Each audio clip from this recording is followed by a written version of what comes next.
দাঁড়িয়ে আছি ব্রিজের রেলিংয়ের উপর, আর তাকিয়ে আছি কালো ছায়ার ভিতরে জ্বলতে থাকা তারাগুলোর দিকে।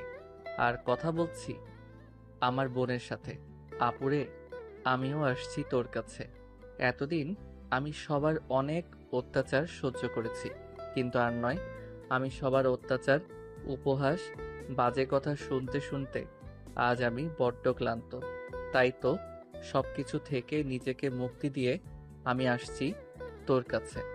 আচ্ছা আপু, তুইও কি আমার সাথে খারাপ ব্যবহার করবি? তুইও কি আমায় সবার মতো দোষী মনে করিস? আচ্ছা, আমার মৃত্যুর খবর যদি মা বাবা ভাই শুনে, তখন কি তারা কান্না করবে না খুশি হবে?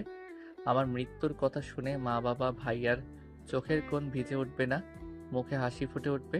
হয়তো কখনো বলবে না আমাদের একা করে কেন চলে গেলি। তবে আমার ভাবি আমার জন্য অনেক কান্না করবে, আমি নিশ্চিত আপু। আপু, আমি আসছি।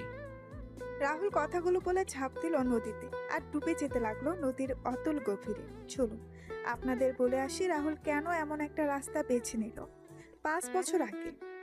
বাবা, তোমায় কিছু কথা বলার ছিল আমার।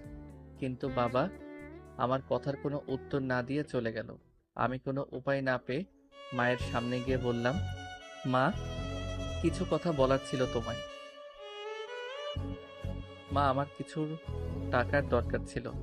কলেজের ফি আর একটা সোয়েটার কিনতে হবে, খুব ঠান্ডা পড়েছে তো। তোর এসব ঢঙের কথা শোনার মতন আমার টাইম নাই।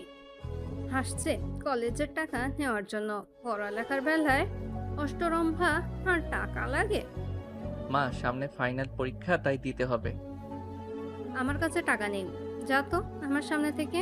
নিতুকে নিয়ে স্কুলে যেতে হবে। আমি নিতুকে নিয়ে যাই মা। দরকার নেই তোর মতন পরামুখী ছেলে। শর্ত আমার সামনে থেকে। নিতু চলো। ছোট্ট নিতু রাহুলের দিকে তাকিয়ে থেকে মায়ের সাথে হাঁটা দিল। রাহুলের চোখের কোণে জমা হওয়া জল মুছে সামনের দিকে যাচ্ছে। কোনো উপায় না যে আমি মন খারাপ করে যখন চলে আসছিলাম, তখনই সিঁড়িতে ভাইয়ার সাথে দেখা। ভাইয়া আমার দিকে তাকিয়ে একটা বিরক্তিকর ভাব প্রকাশ করে। আমি বুঝতে পেরে একপাশে দাঁড়িয়ে গেলাম আর বললাম, ভাইয়া। ধুর, আজকের দিনটা আমার পুরো খারাপ হয়ে গেল বুঝি। কি হয়েছে? আমার কলেজের ফি দেওয়া লাগতো আর একটা সোয়েটার কিনতাম, যদি কিছু টাকা দিতে। থাপ্পড় খাওয়ার আগে সর আমার সামনে থেকে।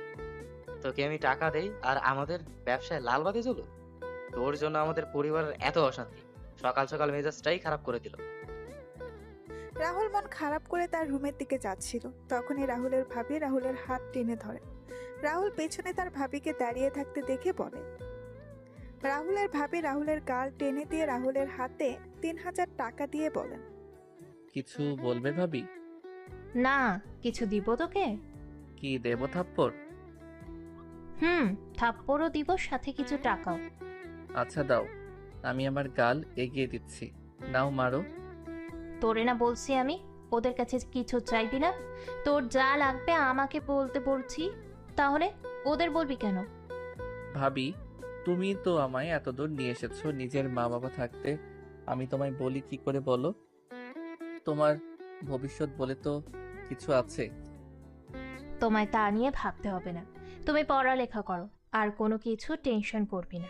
আমি হাসপাতালে যাচ্ছি, তুই কলেজে যা, আর ফেরার পথে হাসপাতাল হয়ে আসিস, একসাথে বাসায় আসবো। আচ্ছা ভাবি। নিপুণ চলে যায় সেখান থেকে। আর রাহুল তার ভাবি যাওয়ার দিকে কিছুক্ষণ তাকিয়ে থেকে রুমে গিয়ে রেডি হয়ে বের হয়ে যায় কলেজের উদ্দেশ্যে। এবার আপনাদের রাহুলের পরিচয় দিয়ে দিই। আমাদের গল্পের নায়ক হলো রাহুল। রাহুল এবার ইন্টার 2য় বর্ষে বাণিজ্য বিভাগে পড়ছে। রাহুলের বাবা রহিম চৌধুরী একজন বিজনেসম্যান আর মা নীলা চৌধুরী গৃহিণী। রাহুলের বড় ভাই আরিফ তার বাবার সাথে বিজনেসের দেখাশোনা করে, আর ভাবি নিপুণ একজন ডাক্তার। রাহুলের ছোট্ট একটা বোন আছে নিতু। নিতু এবার 8ম শ্রেণীতে পড়ে। রাহুলের পরিবারের কেউ রাহুলকে দেখতে পারে না, শুধু ভাবি আর নিতু ছাড়া। রাহুলকে অবহেলা করার একটা কারণ আছে, সেটা গল্পের সাথে থাকলেই জানতে পারবেন।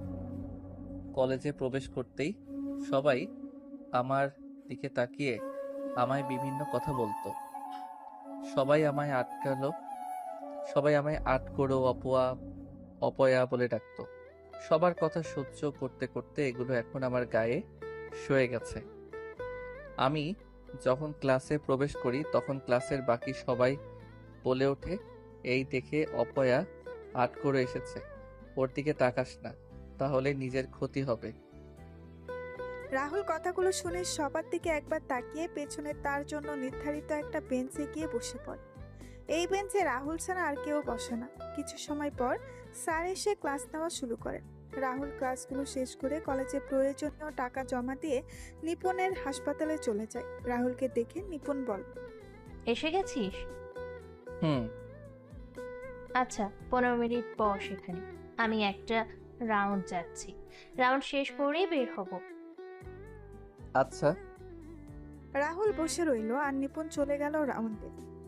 রাহুলের রুমে বসে থাকতে ভালো লাগছিল না। তখন রাহুল রুম থেকে বের হয়ে হাঁটছিল। তখনই রাহুল শুনতে পায় একজন লোক ডাক্তারের সাথে কথা বলছে কিছু নিয়ে। রাহুল একটু সামনে এগিয়ে গিয়ে শুনতে পায় একজন লোক বলছে সে এত তাড়াতাড়ি বি পজিটিভ রক্ত কোথায় পাবে। ডাক্তারের পায়ে ধরে বলছে রক্তের ব্যবস্থা করতে, কিন্তু ডাক্তার বারবার বলছে তাদের ব্লাড ব্যাংক নেই।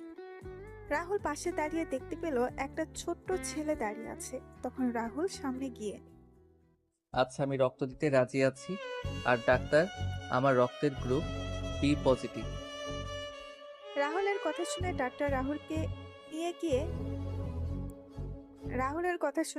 রাহুলকে নিয়ে গেলেন। যাওয়ার আগে রাহুল ওই লোকের কাঁধে হাত দিয়ে বলে যায় চিন্তা না করার জন্য। 30 মিনিট পর রাহুল রক্ত দিয়ে যখন বের হয়ে আসে তখন রাহুল দেখতে পায় ওই লোকটা আর ছেলেটা একটা লাশকে জড়িয়ে ধরে কান্না করছে। রাহুল বাসার নার্সকে জিজ্ঞাসা করে জানতে পারে কিছুক্ষণ আগে হঠাৎ করে ওই মহিলার খিঁচুনি উঠে আর তারপরে সে এই ত্রিভুবন ত্যাগ করে পরভুবনে পাড়ি দিয়েছে। রাহুল কথাগুলো শুনে সেখানেই দাঁড়িয়ে পড়ে। রাহুল তাকিয়ে আছে ছোট্ট সেই ছেলেটার দিকে। তখন তার ভাই আর মা বাবা বলার কথাগুলো মনে পড়ে যায়। রাহুল সেখান থেকে বের হয়ে রাস্তা দিয়ে হাঁটছে আর চোখে জমা হওয়া জলগুলো মুছে সামনের দিকে এগিয়ে চলছে। এইদিকে নিপুণ রুমে এসে দেখতে পাই রাহুল রুমে নেই। তখন নার্সকে রাহুলের কথা বললেই বলে রাহুল 5 মিনিট আগে বের হয়ে গেছে। নিপুণও বের হয়ে যায় গাড়ি নিয়ে। কিছু দূর আসার পর দেখতে পাই রাহুল একটা গাছের নিচে বসে আছে। নিপুণ গাড়ি থেকে বের হয়ে রাহুল কাছে গিয়ে বলে, কি রে, তোর কি হয়েছে? এ কি, তুই কান্না করছিস কেন? কি হলো বল? হাসপাতালে কেউ কি কিছু বলেছে? কি রে, বলবি তো? জানো ভাবি, মা বাবা আর ভাইয়া ঠিক বলে আমি সত্যি অপয়া মুখ পোড়া ছেলে।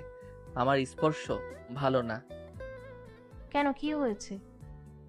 ভাবি, আজকে হাসপাতালে না ভাবি, উনি ভালো ছিলেন সম্পূর্ণ, কিন্তু আমি রক্ত দিয়ে বের হয়ে দেখতে পাই ওই বাচ্চা ছেলেটার জন্য আমার কষ্ট হচ্ছে। আমার জন্য ছেলেটা তার মাকে হারিয়েছে। আমি একটা ছেলের থেকে তার মাকে কেড়ে নিয়েছি। তুই কান্না করছিস কেন? এতে তোর কি দোষ বল? ওনার আয়ু হয়তো ফুরিয়ে এসেছে, তাই উনি মারা গেছেন। রাহুল, এগুলো ভুল ধারণা তোর। চল, আর কান্না করতে হবে না। একটা কথা মনে রাখবি, সৃষ্টিকর্তা যাকে এই পৃথিবীতে যত দিনের আয়ু দিয়ে পাঠিয়েছেন সে ততদিনই এই পৃথিবীতে বেঁচে থাকবে। আর তারপর এই পৃথিবীর মায়া ত্যাগ করে পরপারে যেতে হবে। চল আমার সাথে। কোথায় যাবে? গেলেই দেখতে পাবি। রাহুলকে নিয়ে নিপুণ একটা কাপড়ের শোরুমে নিয়ে গেল। তারপর রাহুলের জন্য কিছু শীতের কাপড় কিনে নিয়ে বাসার দিকে পথ চলা শুরু করলো। রাহুল নিপুণকে এসব করার জন্য মানা করেছিল, কারণ বাসায় যখন সবাই জানতে পারবে নিপুণ এসব রাহুলকে কিনে দিয়েছে তখন সবাই নিপুণকে কথা শোনাবে। নিপুণ রাহুলের কোনো কথা শোনে। কিছু সময় পর রাহুল আর নিপুণ বাসায় চলে আসে। রাহুল আর নিপুণ বাসায় ঢুকে দেখতে পায় রাহুলের মা আর নিতু রাহুলের বাবা বসে আছেন ড্রয়িং রুমে। রাহুলের হাতে ব্যাগ দেখে নিতু দৌড়ে আসে আর ব্যাগগুলো নিয়ে দেখতে লাগলো। নিতু সব কিছু দেখে বলে, ভাইয়া, আমার জন্য কিছু নিয়ে আসুনি? এনেছি, এই নে চকলেটগুলো। আমার লক্ষ্মী ভাইয়া। তুই টাকা পেলি কোথায়? বোঝো না, কোথায় পাবে? নিশ্চয় নিপুণের থেকে নিয়েছে। বাবা, রাহুল আমার কাছ থেকে টাকা চেয়ে নেয়নি। আমি তাকে দিয়েছি। সে তো নিতে চায়নি, তো আমি জোর করে দিয়েছি। এখানে দাঁড়িয়ে আছিস কেন? তুই যা তো, আমি খাবার নিয়ে আসছি। মায়ের চেয়ে মাসির দরদ বেশি। মা, মা যদি নিজের ছেলেকে সহ্য করতে পারে না, তাহলে মাসির তো দরদ তো বেশি হবে। রাহুল চলে যায় তার রুমে আর নিপুণ চলে যায় তার রুমে। কিছুক্ষণ পর রাহুলের বাবার ফোন বেজে ওঠে। রাহুলের বাবা ফোন রিসিভ করে দাঁড়িয়ে যান আর বলেন, কি কবে এসছে তোর মেয়ে? ওপাশ থেকে কি বলছে শোনা যাচ্ছে না। রাহুলের বাবা ফোন রেখে রাহুলের মাকে বলে, জাহিদ কল দিয়েছিল এখন। কি বললেন জাহিদ ভাই?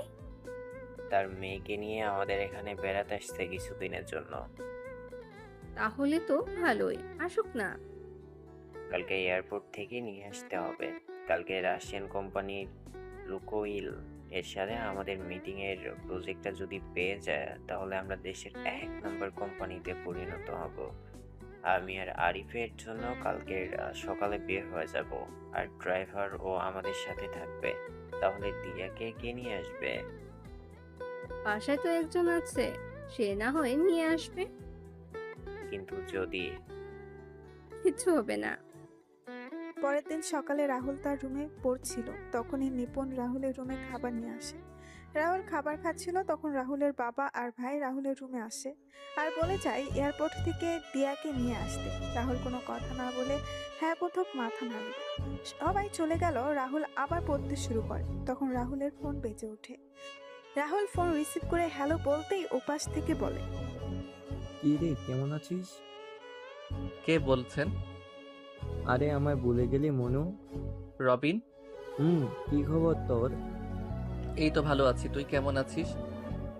বিন্দাস আছি রে। অনেকদিন পরে কথা হলো তোর সাথে। 5 বছর পর কি করছিস এখন তুই? ইন্টার দ্বিতীয় বর্ষে পড়ছি, তুই? আমিও। কোথায় আছিস? সিলেটে কি? তুই কই? বরিশালে আছি। আচ্ছা, ভালো থাকিস, পরে কথা হবে। আচ্ছা। বাহ বাহ, আমার দেবর বাবু দেখছি ফোনে কথা বলছে। আরে ভাবি, কিছু বলবে? কার সাথে কথা বলছিলে ভাইজান? রবিনের সাথে। তোমায় বলা হয়নি রবিনের ব্যাপারে। 5 বছর আগে রবিন তার বাবার ট্রান্সফারের কারণে পরিবারের সাথে বরিশালে চলে যায়। রবিন কল দিয়েছিল, তার সাথে কথা বলছিলাম। ও আচ্ছা, শোন, আজকে এই কাপড়গুলো পরেছে। কেন ভাবি? আমি বলছি তাই। ভাবি, আমি যেরকম আছি সেরকমই ভালো। এত ভালো পোশাক আমার জন্য না। যা বলছিস সেটাই করবি। আর তাছাড়া তোর হবু বউ আসছে। কে হবু বউ? কেন দিয়া? না ভাবি, আমি যতদিন না বাবা মায়ের কাছে ভালো হয়ে উঠছি ততদিন এসব কথা চিন্তাই করব না। আর দিয়ার কি খেয়ে দে কাজ নিয়ে আমায় বিয়ে করবে? কেন, আমার ভাই কোনোদিন কি কম খেতে? না ভাবি, নিতুকে আমি যেমন বোনের চোখে দেখি, দিয়াকেও তেমন দেখি। মুক্তি বাদ দিয়ে রেডি হয়ে নে, চলো। যথা আজ্ঞা ম্যাডাম। আচ্ছা। ভাবি হলে তো এরকমই হওয়া চাই। এখন শুধু আমি আমার ভাইয়া বাবা মায়ের কাছে ভালো হয়ে গেলেই আমার জীবন পরিপূর্ণ। নিপুণ চলে যায়। রাহুল রেডি হয়ে নিচে আসতেই রাহুলের মায়ের সাথে দেখা হয়। তখন রাহুলের মা বলে, এরকম সেজেগুজে কার যে বুক খালি করতে যাচ্ছে কে জানে। মা, তুমি একটু বেশি কথা বলো। একদিন দেখবে তোমার বেশি কথা বলার জন্য কিছু একটা হবে। মা, চাবিটা। ভাইয়া, এই নিয়ে চাবিটা। রাহুল চাবি নিয়ে সেখান থেকে এয়ারপোর্টে চলে যায় আর গাড়ির সাথে হেলান দিয়ে অপেক্ষা করতে লাগে। কিছুক্ষণ পর একটা মেয়ে এসে রাহুলকে জড়িয়ে ধরে। রাহুল তো মেয়েটার জড়িয়ে ধরা দেখে বেশ অবাক হলো। রাহুল কোনো কথা বলছে না, পুতুলের মতো তাকিয়ে আছে। রাহুলকে ছেড়ে দিয়ে মেয়েটা বলে, বাহ, আগে থেকে তো বেশ হ্যান্ডসাম হয়ে গেছো। নতুন লুক, নতুন স্টাইল। কে আপনি? আমায় জড়িয়ে ধরলেন যে? আরে, আমায় চিনতে পারোনি? আমি দিয়া। কি? হ্যাঁ, চিনতে পারোনি? ও আচ্ছা, আপনি গাড়িতে বসুন, ব্যাগগুলো দিয়ে আমি গাড়িতে তুলে দিচ্ছি। রাহুল ব্যাগগুলো ডিকিতে রেখে এসে সামনের সিটে বসে দেখতে পায় দিয়া ও সামনের সিটে বসেছে। রাহুল কিছু না বলে গাড়ি স্টার্ট দিল। তখন দিয়া বলে, কি করছো এখন তুমি? গাড়ি চালাচ্ছি। আরে বলছি, পড়াশোনা কি করছো? এইচএসসি পরীক্ষার্থী আমি। আমিও তো। পরীক্ষার 1 মাস পরে তাহলে তুমি এখানে? আমি পরীক্ষা দিতেই সিলেটে আসছি। বুঝলাম না কিছুই। আমি সিলেটের এবিএস সরকারি কলেজে ভর্তি হয়েছি, কিন্তু ক্লাস করতাম ঢাকায়। পরীক্ষা দেওয়ার জন্য এখন আমি সিলেটে। ও আচ্ছা। তা তোমার গার্লফ্রেন্ডের কি খবর? ওই রকম প্যারা আমার নাই। আর তাছাড়া বাদ দিন। আচ্ছা, তুমি সেই কবে থেকে আমায় আপনি আপনি করেই বলছো কেন? আমরা তো সমবয়সী। মেয়েদের সাথে আপনি করে কথা বলতে আমি পছন্দ করি। বাপ্পা, তা তোমার বউকে আপনি করে বলবে নাকি? বললেও বলতে পারি। কিন্তু আমি মানবো না তো। মানে কি বলছেন আপনি? বলছি তুমি আমায় আপনি করে বলতে পারবে না। নামুন গাড়ি থেকে। গাড়ি থেকে নামবো মানে? বাসায় চলে এসেছি তাই বলছি নামতে। ও আচ্ছা। দিয়া গাড়ি থেকে নেমে বাসার ভেতর চলে যায়। রাহুল গাড়ি থেকে বাসার কাজের লোককে ব্যাগগুলো নিয়ে যেতে বলে। গাড়ি পার্ক করে ভেতরে গিয়ে তার মায়ের সামনে চাবি রেখে চলে যায় তার রুমে।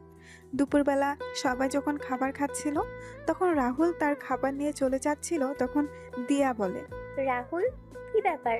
তুমি এখানে আমাদের সাথে বসে খাবার খাচ্ছ না কেন? আমি টিভির সামনে বসে খাবার খাই। ভাইয়া আমিও তোমার সাথে বসে খাবো। আচ্ছা আয়। কোনো দরকার নেই, এমনি আমার সব কিছু হারিয়েছি, তোর জন্য এখন আমার মেয়েকে হারাতে পারবো না। মা, খাবার ঠান্ডা হয়ে যাচ্ছে, খেয়ে নি। রাহুল, যা ভাই, তুই টিভি দেখে খাবার খেয়ে নে। নিতু, তোরে যদি ওর সাথে আবার কথা বলতে দেখি তাহলে কিন্তু খুব খারাপ হয়ে যাবে। আমার ভয় হয় তোকেও না কবে হারিয়ে ফেলি। আন্টি, এমন করে বলছো কেন? নিতু তো রাহুলের বোন। তো রাহুলের সাথে কথা বলবে না তো কার সাথে কথা বলবে? দিয়া, খাবার খেয়ে নে, পরে না হয় কথা বলা যাবে। রাহুল, তোর কিছু লাগবে? না ভাবি। রাহুল খাওয়া দাওয়া শেষ করে তার রুমে গিয়ে ঘুমিয়ে যায়। বিকেলে রাহুলের ফোনের শব্দে ঘুম ভেঙে যায়। রাহুল ফোন হাতে নিয়ে দেখতে পায় unknown number. Rahul call receive করতেই উপাস থেকে বলে ওঠে, কি জনাবের ঘুম হয়েছে কি? কে বলছেন আপনি? তোমার বউ বলছি। কি বললেন আপনি? বউ বলেছি, বউ। ফোন রাখলাম আমি। যত সব ফালতু। ফোন রাখলে এখন তোমার রুমে চলে আসবো কিন্তু। তাই আমি আসার আগে তুমি ছাদে চলে এসো। আজব তো, কে আপনি? ওই কুত্তা, আমি দিয়া বলছি। ছাদে আই, কথা আছে। আপনি? হ্যাঁ, ছাদে আই। পারবো না, রাখুন তো আপনি ফোন। ওই কুত্তা, আমি নিচে আসলে কিন্তু তোর খবর আছে বলে দিলাম। দিয়া কথাগুলো বলে ফোন কেটে দেয়। রাহুলও বিছানায় পড়েছিল। তখন রাহুল মনে মনে বলে, কি মেয়ে রে বাবা, এ তো দেখছি মারাত্মক ডেঞ্জারাস মেয়ে। কি করব এখন? না, একবার যে দেখে আসি কি জন্য ডেকেছে। রাহুল রুম থেকে বের হয়ে ছাদে গিয়ে দেখতে পায় দিয়া ছাদে পায়চারি করছে। দিয়া রাহুলকে দেখতে পেয়ে বলে, যাক, বাধ্য ছেলের মধ্যে চলে এসেছিস দেখছি। বলুন কি বলবেন? আমায় এখানে আপনার সাথে কথা বলতে দেখলে মা বাবা আমায় বকাঝকা করবে। তারা আসার আগে বলুন কি জন্য ডেকেছেন। প্রেম করার জন্য ডেকেছি জানা। এই কি বললেন আপনি? কিছু বলি নাই তো। হ্যাঁ বলুন। বাইরে যাব, চল ঘুরে আসি। না আমি যাব না। চিন্তা নেই, আমি আন্টি থেকে পারমিশন নিয়ে এসেছি। মা বলেছে যাওয়ার জন্য? হ্যাঁ আন্টি বলেছে, সাথে ভাবিও বলেছে। চলুন। কলেজে গিয়ে ক্লাস করা, বাসায় এসে মা ভাইয়ের মুখে কটু কথা শোনা, ভাবে স্নেহ ভালোবাসা আর দিয়ার সাথে পড়াশোনা করা, সবকিছু মিলিয়ে রাহুলের দিনগুলো ভালোই চলছিল। এভাবেই কিছুদিন চলে যায়। রাহুল আর দিয়ার পরীক্ষার দিন চলে আসে। রাহুল তার বাবা মায়ের কাছে গিয়ে পায়ে স্পর্শ করতে গেলে তার মা বাবা সরে যায় সেখান থেকে। রাহুল তার ভাইয়ের দিকে এগিয়ে যেতেই তার ভাইয়া চলে যায়। রাহুল উপরের দিকে তাকিয়ে একটা হাসি হেসে ভাবির কাছে গিয়ে ভাবির পায়ে স্পর্শ করতে গেলেই ভাবি রাহুলকে থামিয়ে দিয়ে বলেন, আমি আশীর্বাদ করি ভাই, তোর পরীক্ষা যেন ভালো হয় এবং তুই যে মানুষের মতো মানুষ হতে পারিস। পহরামুখ ছেলে আবার মানুষ হবে? বৌমা, এসব কথা অপয়া ছেলেদের জন্য না, এগুলো যোগ্য মানুষকে বলতে হয়। মা, নিপুণ যখন কিছু বলতে যাবে তখন দিয়া নিচে এসে রাহুলের মা আর বাবার পা স্পর্শ করে বলে, আঙ্কেল আন্টি, আমায় তোমরা আশীর্বাদ করো, আমি যেন ভালো করে পরীক্ষা দিতে পারি। চিন্তা করিস না মা, তোর পরীক্ষা ভালো হবে। তোর পরীক্ষা নিশ্চয়ই ভালো হবে। অপয়া পরামুখদের পরীক্ষা কখনো ভালো হবে না। রাহুল তার মা আর বাবার কথা শুনে চোখের কোণে জল এসে জমা হয়। রাহুল চোখে জল মুছে বাহিরে চলে যায়। কিছুক্ষণ পর দিয়া বাহিরে চলে আসে। তারপর রাহুল একটা সিএনজি নিয়ে চলে যায় কলেজে। এভাবেই শেষ হয়ে যায় এক এক করে সকল পরীক্ষা। রাহুল পরীক্ষার হল থেকে বের হয়ে বসেছিল, তখন দিয়া এসে রাহুলকে বলে, রাহুল, আজকে বিকেলে ছাদে আসিস তো, কেন? দরকার আছে, তাই আসতে বলেছি তোকে। আচ্ছা, বাসায় চলেন এখন। রাহুল আর দিয়া বাসায় চলে আসে। বিকেলবেলা রাহুল ঘুমিয়েছিল, তখনই রাহুলের ফোন বেজে ওঠে। রাহুল ফোনের স্ক্রিনে তাকিয়ে দেখতে পায় দিয়ার নাম্বার। তখন রাহুলের মনে পড়ে দিয়া বলেছিল সাথে যাওয়ার জন্য। রাহুল ফোন রিসিভ করে বলে ওঠে, হ্যালো। ওই হাতারাম, গরু কুত্তার শুয়োর, কি বলছিলাম মনে নেই তোর? এই তো আমি আসছি, 1 মিনিট। রুম থেকে বের হতেই সামনে ভাবিকে দেখতে পেলাম। তখন ভাবি বলে, কুত্তা হাঁদারাম কোথায় যাচ্ছ? ছাদে নাকি?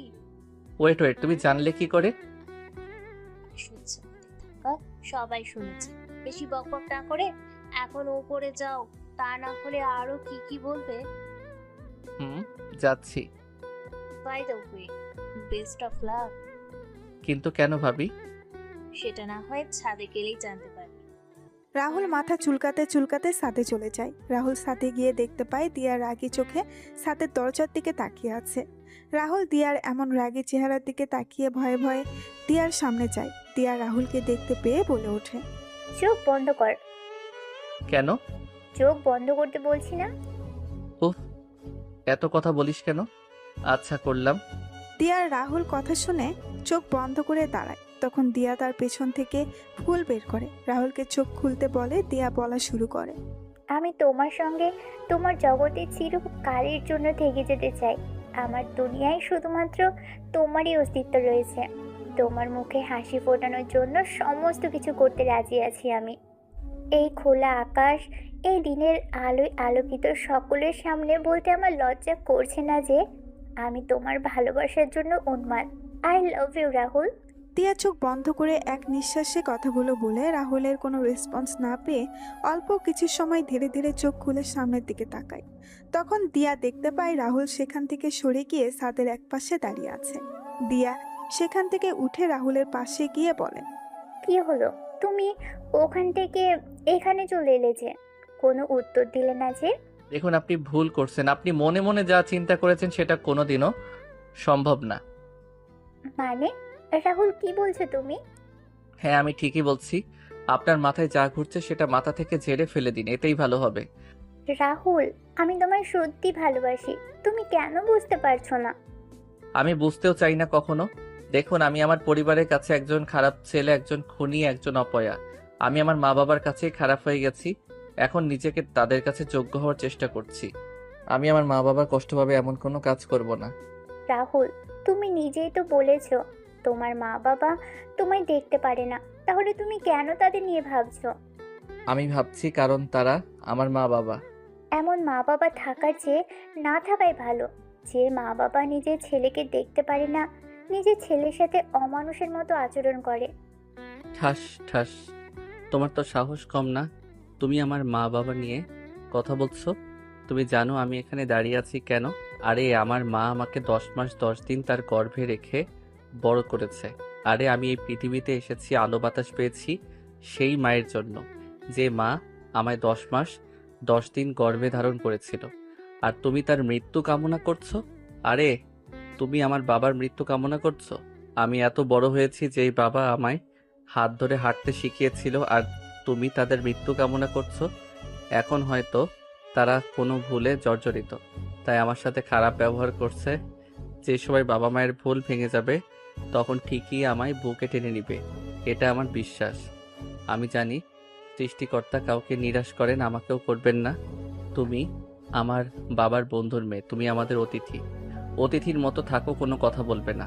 আমি তোমায় আমার বোনের চোখে দেখি, আর তুমি যদি আমার বোন হয়ে থাকতে চাও তাহলে থাকো, না হলে যেতে পারো। আমার কথায় কোনো কষ্ট পেলে আমায় ক্ষমা করে দিবেন। রাহুল কথাগুলো বলে সেখান থেকে চলে যায় আর রাহুলের মা ছাদের একপাশে দাঁড়িয়ে ছেলের বলা কথাগুলো শুনছিলেন।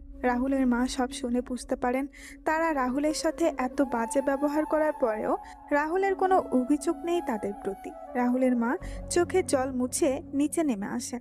দিয়া গালে হাত দিয়ে দাঁড়িয়েছিল।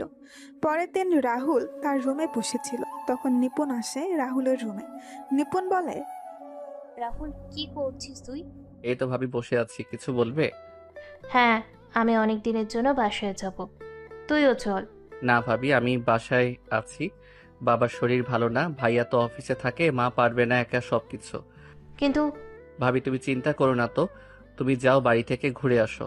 তোমার এই সময়ে আঙ্কেল আর আন্টিদের সাথে থাকাই ভালো। আচ্ছা ভাই, সাবধানে থাকবি, কেউ কিছু বললে চুপ করে থাকবি না, সাথে সাথে উত্তর দিবি। ওকে ডাক্তার আফা, আছি। Bye bye. আপনার বলা হয়নি ভাবি, ভাবি কনসিভ করেছে 3 মাসের অন্তঃসত্ত্বা, তাই ভাবিকে তার বাড়িতে গিয়ে কয়েকদিন থাকতে বলেছেন তার বাবা মা। রাতের বেলা রাহুল যখন তার রুমে বসেছিল তখন রাহুলের রুমে খাবার নিয়ে কেউ প্রবেশ করে। তখন রাহুল তার রুমে বসে পরীক্ষার প্রশ্নগুলো দেখছিল।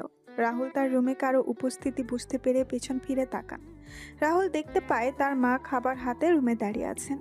রাহুল খুশি হয়ে তার মায়ের দিকে এগিয়ে গিয়ে, এগুলো না। রাহুলের মা রাহুলের দিকে তাকিয়ে বুঝতে পারলেন রাহুল কেন আসলো না। রাহুলের মা বলেন, খাওয়াটা খেয়ে আমায় উদ্ধার করো নবাব সাহেব। আচ্ছা মা, রেখে যাও, আমি খেয়ে নিব। হ্যাঁ, খেয়ে নাও। রাহুলের মা চলে গেলেই রাহুল খাবার খেয়ে ঘুমিয়ে পড়ে। কয়েকদিন ধরে রাহুল একটা জিনিস লক্ষ্য করলো, রাহুলের মা রাহুলের সাথে আগের মতো খারাপ ব্যবহার করে না, আর নিতুকে রাহুলের সাথে কথা বলতে দেখেও কিছু বলে না। রাহুলও মনে মনে অনেক খুশি ছিল যে তার মা তার সাথে ভালো ব্যবহার করছে। দিয়া রাহুলকে আর ওই দিনের পর ভালোবাসার কথা বলেনি। দিয়া রাহুলের সাথে ভাই বোনের মতো ব্যবহার করে।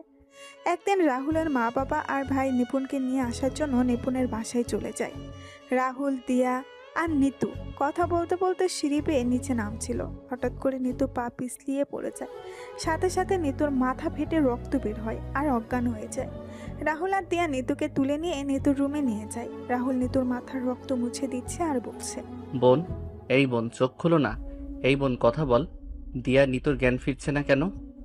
আমিও বুঝতে পারছি না, পানি দিয়েছি তো। এদিকে রাহুলের মা বাবা, ভাই ভাবি বাসায় এসে কাউকে দেখতে না পেয়ে হঠাৎ করে নিতুর রুম থেকে রাহুলের কণ্ঠ শুনতে পায়। সবাই নিতুর রুমে গিয়ে দেখতে পান রাহুল নিতুর মাথায় ব্যান্ডেজ করে দিচ্ছে আর দিয়া নিতুর চোখে মুখে জল দিচ্ছে। রাহুলের মা নিতুর কাছে গিয়ে নিতুর মাথায় হাত বুলিয়ে দিয়ে আতঙ্কগ্রস্ত কণ্ঠে বলেন, কি হয়েছে নিতুর, আর মাথায় ব্যান্ডেজ কেন? আসলে মা, আমরা কথা বলতে বলতে সিঁড়ি বেয়ে নিচে নামছিলাম, তখন হঠাৎ করে নিতু পা পিছলিয়ে পড়ে যায়। চিন্তা করো না মা, আমি ব্যান্ডেজ করে দিয়েছি, এক্ষুনি জ্ঞান ফিরে আসবে। কি গো, ডাক্তারকে কল দিয়েছিলে? হ্যাঁ, ডক্টর বলেছে আসতে। নিতু, নিতু, মা কোথা বল? আমি যে কেন তোকে বাসায় একা রেখে গেলাম, আমি তো ভুলে গিয়েছিলাম একটা অপয়া অলক্ষণের ছেলে রয়েছে এ বাড়িতে। আসলে মা, ঠাস, আর কয়জন খাবি তুই রাক্ষস? তোর জন্য আমাদের হাসি খুশি পরিবারটা ধ্বংস হয়ে যাচ্ছে। আজকে তোকে তো আমি মেরেই ফেলবো। আরিফ কথাগুলো বলে রাহুলকে মারতে লাগলো আর রাহুল বলছে, ভাই আমার কথাটা শোনো, আমি কিছু করিনি। আহ মা, ভাইয়া। রাহুল চিৎকার করছে কিন্তু আরিফ রাহুলকে মেরেই যাচ্ছে। নিপুণ সবকিছু দেখছিল। তখন নিপুণ আরিফকে ধাক্কা দিয়ে সরিয়ে বলে ওঠে, রাহুলকে কেন মারছো একা? দিয়াও তো সাথে ছিল তাহলে। কি বলছো কি বৌমা? নিপুণ, মাথা ঠিক আছে তোমার? আমার মাথা ঠিক আছে, কিন্তু তোমাদের মাথা ঠিক নেই। রাহুল আর দিয়া তো বাসায় ছিল, আর ওরা তো বলেছিল কথা বলতে বলতে নিচে নামছিল। তাহলে রাহুলের দোষ কোথায় এখানে? আর এখানে যদি রাহুলের দোষ থাকে তাহলে দিয়ারও দোষ থাকার কথা। আরিফ, শান্ত হয়ে সরে আয় তুই। এই তো ডক্টর এসেছে। তারপর ডাক্তার এসে নিতুকে দেখে একটা ইনজেকশন দিয়ে কিছু মেডিসিন দিয়ে চলে যায় আর বলে যায় কিছু সময় পর নিতুর জ্ঞান ফিরে আসবে। ডাক্তার চলে যায় আর নিপুণ রাহুলকে নিয়ে সেখান থেকে চলে যায়। আচ্ছা, কি হয়েছিল বলো তো আমায় রাহুল? আমরা কথা বলতে বলতে আসছিলাম, আমি পিছনে আর দিয়া নিতু সামনে। হঠাৎ করে দিয়া চিৎকার দিল আর আমি সামনে তাকিয়ে দেখতে পেলাম নিতু সিঁড়ি থেকে গড়িয়ে পড়ছে। বুঝতে পারছি। আচ্ছা, রুমে গিয়ে রেস্ট নে, আর একটা ব্যথার মেডিসিন খেয়ে নিস।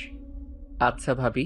রাতের বেলা নিতুর জ্ঞান ফেরে। সবাই নিতুর সাথে কথা বলছিল আর রাহুল আড়াল থেকে দাঁড়িয়ে নিতুকে দেখছিল। সবাই রুম থেকে বের হয়ে যাওয়ার পর রাহুল গিয়ে নিতুর পাশে বসে আর বলে, কেমন লাগছে এখন তোর নিতু? ভালো ভাইয়া। বেশি ব্যথা করছে কি? অল্প একটু করছে ভাইয়া। আচ্ছা ভাইয়া, সবাই তোকে বকাবকি করছে তাই না? কই না তো। আচ্ছা তুই রেস্ট নে, আমি গেলাম। আচ্ছা ভাইয়া। রাহুল নিতুর রুম থেকে বের হয়ে আসে। দিনে দিনে কিছুদিন চলে যায়। নিপুণের শরীরের অবস্থা ভালো না, তাই নিপুণের সাথে নিতুকে পাঠিয়ে দেওয়া হয় নিপুণের বাড়িতে। রাহুল তার রুমে বসে মোবাইলে গেম খেলছিল। তখনই দিয়া রাহুলের রুমে আসে আর বলে, কি করছিস তুই? গেম খেলছি। কোনটা খেলছিস? Call of Duty. ও, ভালোই হলো। কেন? আমি ফোনের স্ক্রিনে তাকিয়ে বললাম, আমি গেম খেলার সময় ফোনের স্ক্রিন থেকে চোখ সরাই না। বুঝতে পারবি একটু পরে। কি বুঝবো? আজকে কি স্পেশাল কোনো কিছু আছে? অনেক স্পেশাল খাবার আছে। তাহলে তো ভালোই। কিছু সময় পর রাহুল তার রুমের মাটিতে রক্তাক্ত অবস্থায় পড়ে আছে আর সামনে দাঁড়িয়ে আছে রাহুলের মা, বাবা, বড় ভাই আর দিয়া। দিয়া রাহুলের পাশে দাঁড়িয়ে ছিল। তখন দিয়া রাহুলের কলার চেপে ধরে কানে কানে বলে, কি রে, কেমন লাগছে তোর এখন? বলেছিলাম না স্পেশাল খাবার আছে। এই দেখ, স্পেশাল খাবার দিয়ে দিলাম তোকে। তোকে নিজের বোন মনে করতাম আর তুই কি করলি এটা? আঙ্কেল, আন্টি, ভাইয়া, দেখছো রাহুল কি বলছে?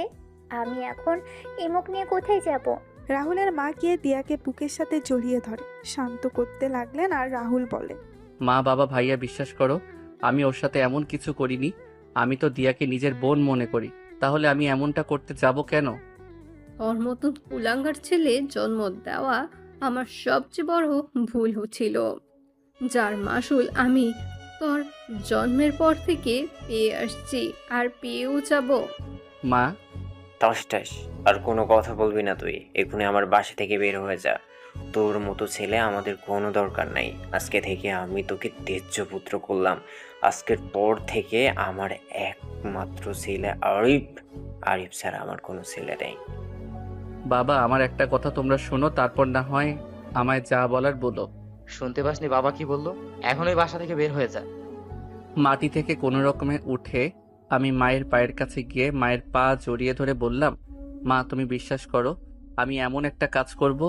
আমি এতদিন তোমাদের সাথেই ছিলাম, তোমাদের আদর্শে বড় হয়েছি। মা বিশ্বাস করো আমি এমন কাজ করি না।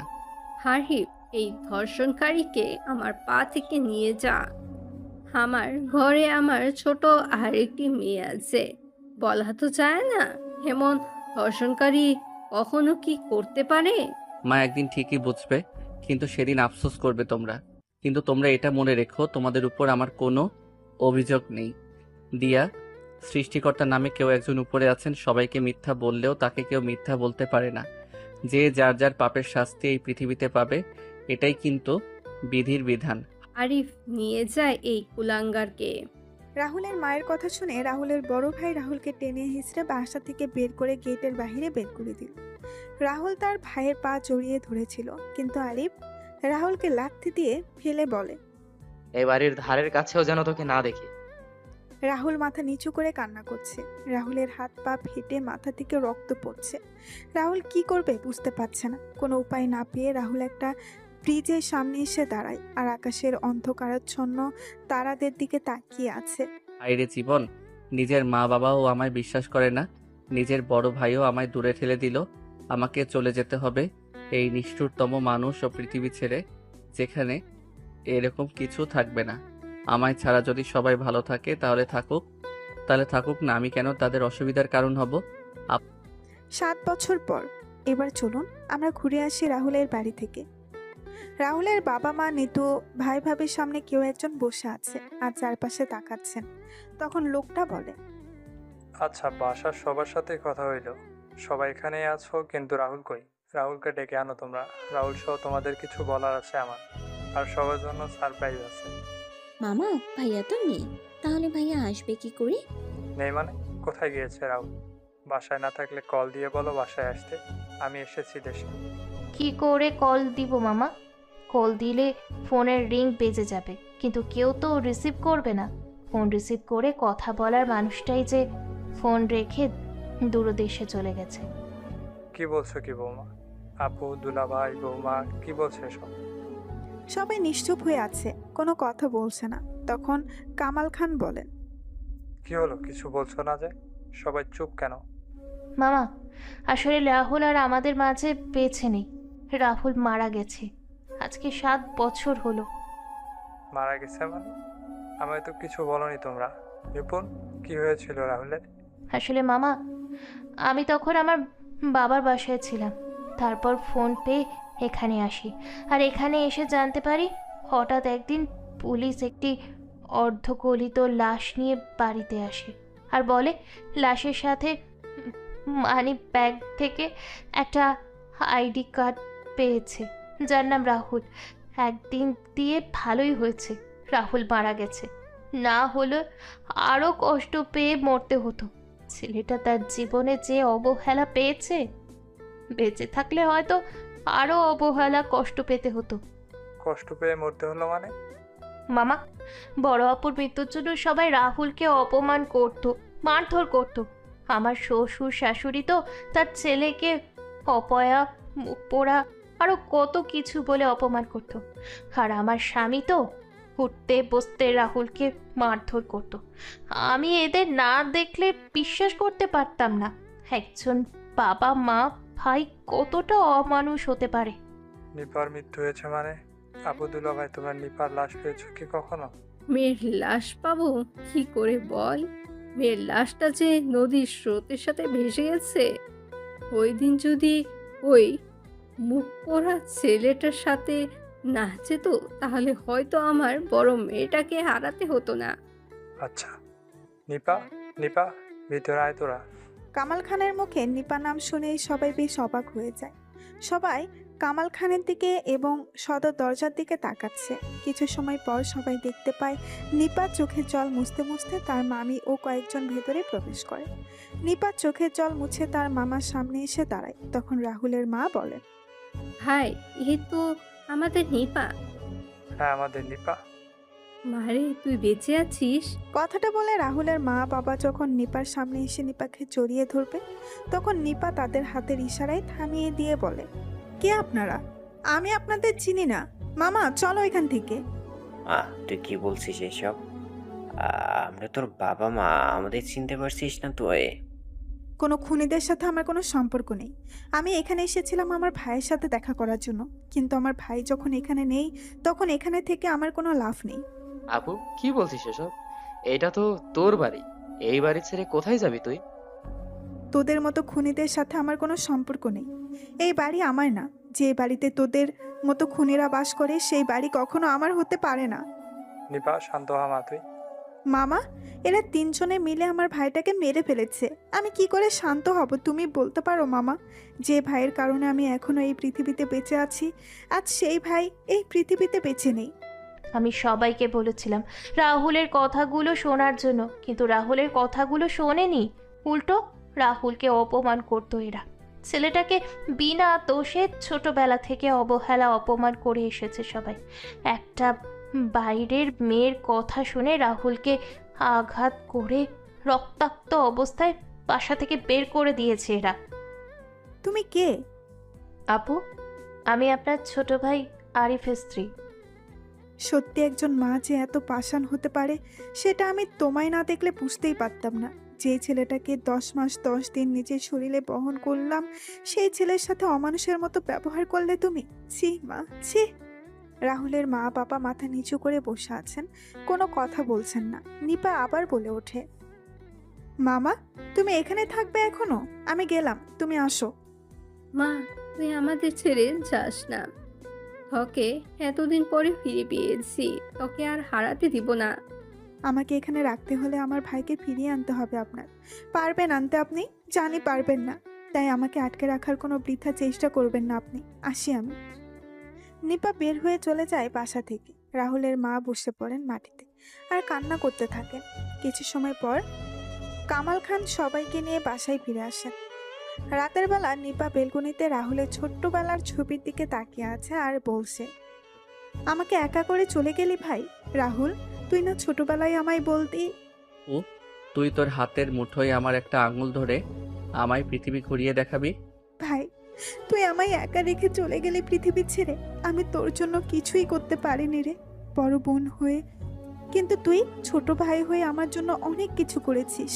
ভাই, আয় না তুই ফিরে। আমি যে তোকে খুব মিস করছি রে ভাই। এইদিকে রিমি তার বান্ধবী জয়ীকে বলছে, কি ব্যাপার, কয়েকদিন যাবত ওই ছেলেটাকে কলেজে দেখতে পাচ্ছি না কেন? কার কথা বলছিস? আরে ওই যে একটা ছেলে খাবার ডেলিভারি দিয়ে যায় আমাদের বাসায় এসে। হঠাৎ করে ছেলেটার খোঁজ নিচ্ছিস কেন? প্রয়োজন তো আছেই। এদিকে রবিন ঘুম থেকে উঠে বলছে, রাজ, এই রাজ, আর কত ঘুমাবি? ওঠে এবার। হ্যাঁ বল। ওঠে তাড়াতাড়ি, 9:30 বাজে। আজকে স্যার বলেছিল 10টার আগে অফিসে গিয়ে তার সাথে কাজে যাওয়ার আগে দেখা করার জন্য। হ্যাঁ উঠছি। ওই শাল্লা বইরারে যদি পাইতাম তাহলে। হয়েছে, আর কথা কইতে হইব না মনু। আচ্ছা মনু, মই এখন আইতেছি। রাজ ফ্রেশ হয়ে এসে দুজনে নাস্তা করে বের হয়ে যায় অফিসের উদ্দেশ্যে। রাজ আর রনির অফিসে এসে স্যারের সাথে দেখা করে এসে দুজনেই বসে থাকে ওয়ার্ডার আসার জন্য। তখন রবিন বলে, কয়েকদিন ধরে আমাদের কলেজে যাওয়া হচ্ছে না, আর কয়েকদিন পরেই কলেজের 2য় বর্ষের ফাইনাল পরীক্ষা। কি করব কিছু বুঝতে পারছি না। চিন্তা করিস না, কালকে যাব। যত তাড়াতাড়ি সম্ভব নোট সংগ্রহ করে পড়া শুরু করে দিতে হবে রে। হ্যাঁ রে বল্টু। ডং করবি না শালা। আচ্ছা, আমার ভুল হয়েছে। আচ্ছা, তোকে দেখছি ওই সবুজ বাগানের রাস্তা ধরে 3তলার বাসায় ডেলিভারি দিতে দেখা যায়। কাহিনী কি বলতো? বন্ধু, কি আর কমুক? বল, কি হয়েছে? ভাই আর বলিস না, এক বদমেজাজি মেয়ে খাবার অর্ডার করে আর অফিসে ফোন দিয়ে বলে আমাকে খাবার ডেলিভারি করার জন্য। কেন? ভাই সে অনেক কথা রে। আজকে শুক্রবার, তেমন কাজ নেই, বল কি কাহিনী। মনে পড়ে তোর? 1 মাস আগে আমরা একটা রাস্তা দিয়ে আসছিলাম, তখন কয়েকটা মেয়ে বসেছিল আর আমাদের নিয়ে হাসাহাসি করে কথা বলছিল। তখন তুই আমি রেগে মেয়েদেরকে বিভিন্ন কথা বলি, তখন একটা মেয়ের সাথে ঝগড়া করি। হ্যাঁ মনে আছে তো। আচ্ছা, একটু ক্লিয়ার করে বলতো মামা আমায় সবকিছু। রাজ বলে, শোন তাহলে। 1 মাস আগে। এই বদমেজাজি কথাটা কে বলেছে? কেন বলতে বলেছি তোদের? রবিন, চল তো, এখানে থেকে কোনো লাভ নেই। ওই আমার কথার উত্তর না দিয়ে এখান থেকে তোরা যেতে পারবি না। শুধু শুধু ঝামেলা করেছেন কেন বলুন তো? ঝামেলা কি আমি করছি? রবিন চল তো, এই বেয়াদব বদমেজাজি মেয়ের সাথে কথা বলে লাভ নাই। এই এই ঘুর যা। রাজ আর রনির সেখান থেকে চলে আসে। পরের দিন সকালে রাজ কলেজ থেকে ফিরে কাজে লেগে যায়। তখন একটা খাবারের অর্ডার আসে। রাজ খাবারের অর্ডার নিয়ে চলে যায় ডেলিভারি দিতে। রাজ একটা বাসার সামনে এসে বেল দিল। কিছু সময় পর কেউ একজন দরজা খুলে দিল। রাজ তার ব্যাগ থেকে খাবার বের করতে করতে বলল, স্যার এই নিন আপনার অর্ডার করা খাবার। চোখের কি মাথা খেয়েছেন? বদমেজাজি, সরি, কিন্তু এখানে তো আরমান শিকদারের নাম লেখা। উনি আমার বাবা। আচ্ছা খাবারগুলো দে। এই নেন। কিছু সময় পর রাজ টাকা নিয়ে সেখান থেকে চলে আসে। পরের দিন সকালে রাজকে তার অফিস থেকে কল দিয়ে বলে তাকে একটা অর্ডার দেওয়া হয়েছে এবং মোবাইল নাম্বার ও ঠিকানা বলে দেওয়া হয়। রাজ খাবার পিক করে অফিস থেকে দেওয়া ঠিকানায় চলে যায়। রাজ সেখানে গিয়ে দেখতে পায় একটা নির্জন রাস্তা, কেউ নেই। রাজ তখন ফোন বের করে ওই মোবাইল নাম্বারে কল দিল। হ্যালো, কে বলছেন? হ্যালো ম্যাম, আপনার একটা খাবারের অর্ডার ছিল। আমি খাবার নিয়ে আপনার দেওয়া ঠিকানায় চলে এসেছি। ও, আমি তো ওই জায়গা থেকে চলে এসেছি। আচ্ছা আপনি এক কাজ করুন, আমি হাতিমবাগ পয়েন্টে আছি, আপনি এখানে চলে আসুন। আচ্ছা। কিছু সময় পর রাজ হাতিমবাগ পয়েন্টে গিয়ে ওই নাম্বারে কল দিল। কল দেওয়ার কিছু সময় পর একজন মেয়ে আসে খাবার নেওয়ার জন্য। রাজ মেয়েটার হাতে খাবার নিয়ে বলে, ম্যাম এই নিন আপনার খাবার। ম্যাম বিলটা। এ কি, আমি কি ঠান্ডা খাবার খাবো নাকি? ম্যাম আমি গরম গরম খাবার নিয়ে বের হয়েছিলাম, কিন্তু সবুজবাগ থেকে এখানে আসতে আসতে খাবার ঠান্ডা হয়ে গেছে। আপনার বিল হয়েছে 560 টাকা। 560 টাকা মানে? আমার ফোন বের করে ম্যামকে দেখিয়ে বললাম, এই দেখুন ম্যাম, খাবারের দাম 480 টাকা আর ডেলিভারি চার্জ 80 টাকা। একে তো ঠান্ডা খাবার দিচ্ছিস, তার উপর বলছিস 560 টাকা। আমি 500 টাকা দিচ্ছি, এগুলো নিয়ে যা।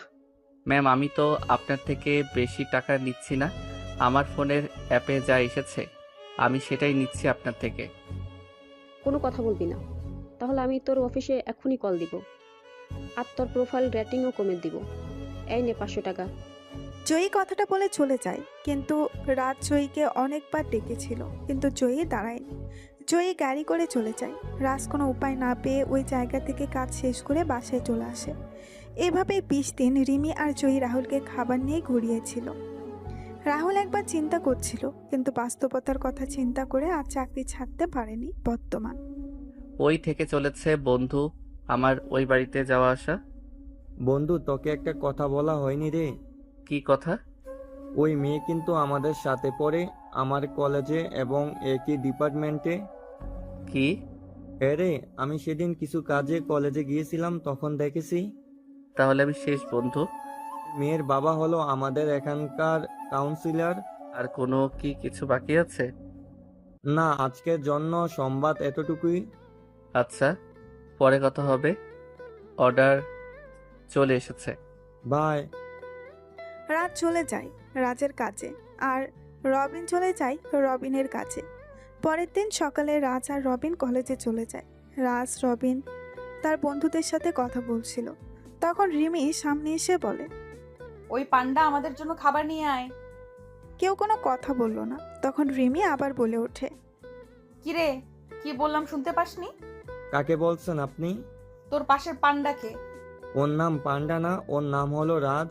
তো যাই হোক, কিরে শুনতে পাসনি কি বললাম? ওই তোরা চল রবিন, তুইও চল, ক্লাসের সময় হয়ে গেছে। রাজ উঠে কয়েকবার সামনে এগোতেই রিমি রাজের কলার চেপে ধরে বলে, তুই আমার কথা অমান্য করার সাহস পেলি কোথা থেকে? তুই জানিস আমি কার মেয়ে? মানুষের কাজেই তার পরিচয়, তাই আমি কারো পরিচয় সম্পর্কে জানতে ইচ্ছুক নই। আসি। ওই চল তোরা। বাবা, ছেলেটার কথার কি ঝুরি! এক কথায় কতদিনের করা সকল কিছুর উত্তর দিয়ে গেল। দাঁড়া, ক্লাস শুরু করে বের হোক, তারপর বোঝাবো ওকে। রাজ আর রবিন সকল ক্লাস শেষ করে বের হয়ে যখন মাঠ দিয়ে হাঁটছিল, তখন রিমি রাজের সামনে এসে দাঁড়ায়। রাজ রিমিকে দেখে পাশ কাটিয়ে চলে যায়। তখন রিমি ইচ্ছে করে রাজের গায়ের সাথে ধাক্কা খায় আর মা গো বলে মাটিতে পড়ে যায়। তখন রাজ কিছুটা রেগে বলে, আচ্ছা, আপনি আমায় অযথা হয়রানি করছেন কেন বলুন তো? ছোট লোকের বাচ্চা, তোর তো সাহস কম না, তুই আমাকে রাগ দেখাচ্ছিস? রাজ থাপ্পড়টা খেয়ে মাথা নিচু করে নিল। তখন রিমি আবার বলে উঠল, তুই আমার সম্পর্কে না জেনে আমার সাথে বেয়াদবি করেছিস। ওই দিন আমাকে বাজে কথা বলেছিস। জানিস আমি চাইলে তোকে এই কলেজ এবং শহর ছাড়া করতে পারি। মেয়েটার মুখে কলেজ ও শহর ছাড়ার কথা শুনে কিছুটা ভয় হলো। তখন বললাম, ম্যাম, ওই দিনের কাজের জন্য আমি আমার ভুল স্বীকার করছি। তবুও আমায় এই কলেজ ছাড়া করবেন না। আমাকে যে নিজেকে প্রতিষ্ঠিত করতে হবে। ভবিষ্যতে আমি আর আপনার সাথে কখনো কোনো বেয়াদবি করব না ম্যাম। আপনি আমায় দয়া করুন। যা, ক্ষমা করে দিলাম এবারের মতো তোকে। রাজ আর রবিন কলেজ থেকে বের হয়ে আসে। রাজ আর রবিন বাসায় এসে খাওয়া দাওয়া শেষ করে কাজের উদ্দেশ্যে বের হয়। রাজ তার ফোনে আসা অর্ডারগুলো রিসিভ করে খাবার ডেলিভারি দেওয়া শুরু করলো। রাত তখন ঘড়ির কাঁটায় 10টা।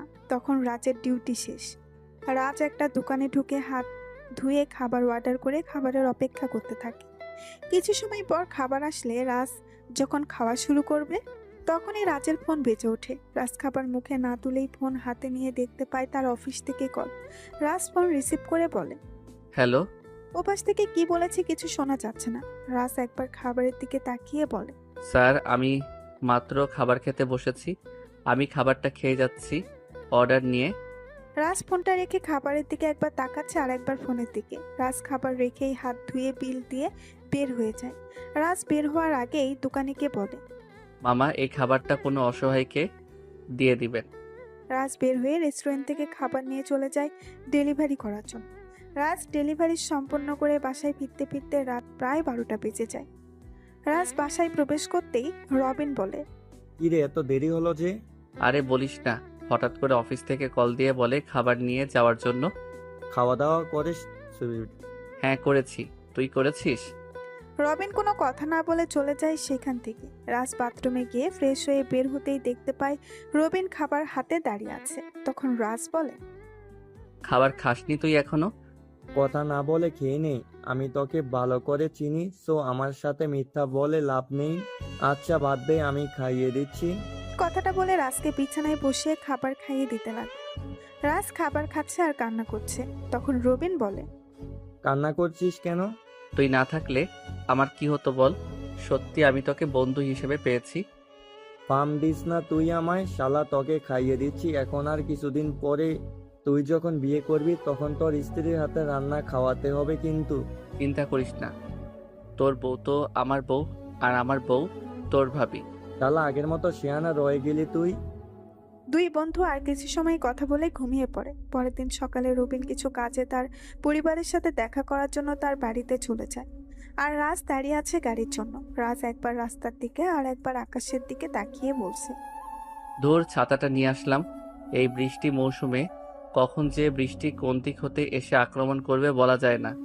ইস, এখন যদি শীতকাল হতো তাহলে কতই না ভালো হতো। এই ওয়াক, ওই এটা কি করলি তুই? প্রতিশোধ নিয়েছি।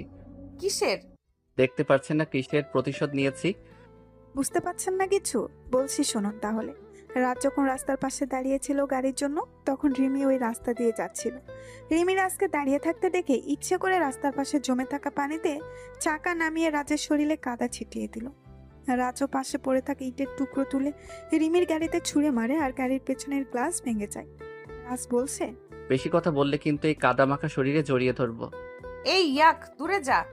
দুইজনে যখন ঝগড়া চলছিল তখন রাজ আর রিমি কয়েকজন লোকের চিৎকার শুনতে পায়। রাজ ও রিমি লোকদের দিকে তাকিয়ে কিছু বুঝতে পারে না। তখন রাজ আর রিমি রাস্তার দিকে তাকায়। তখন রাজ রিমিকে রাস্তা দিয়ে সরিয়ে দৌড় দিল।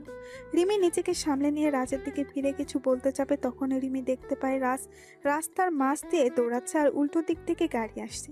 গাড়ি যখন রাজের খুব কাছাকাছি তখন রিমি কানে হাত দিয়ে চোখ বন্ধ করে নেয়। কিছু সময় পর রিমি চোখ খুলে সামনে তাকিয়ে দেখতে পায় রাস্তায় অনেক লোক জড়ো হয়ে আছে।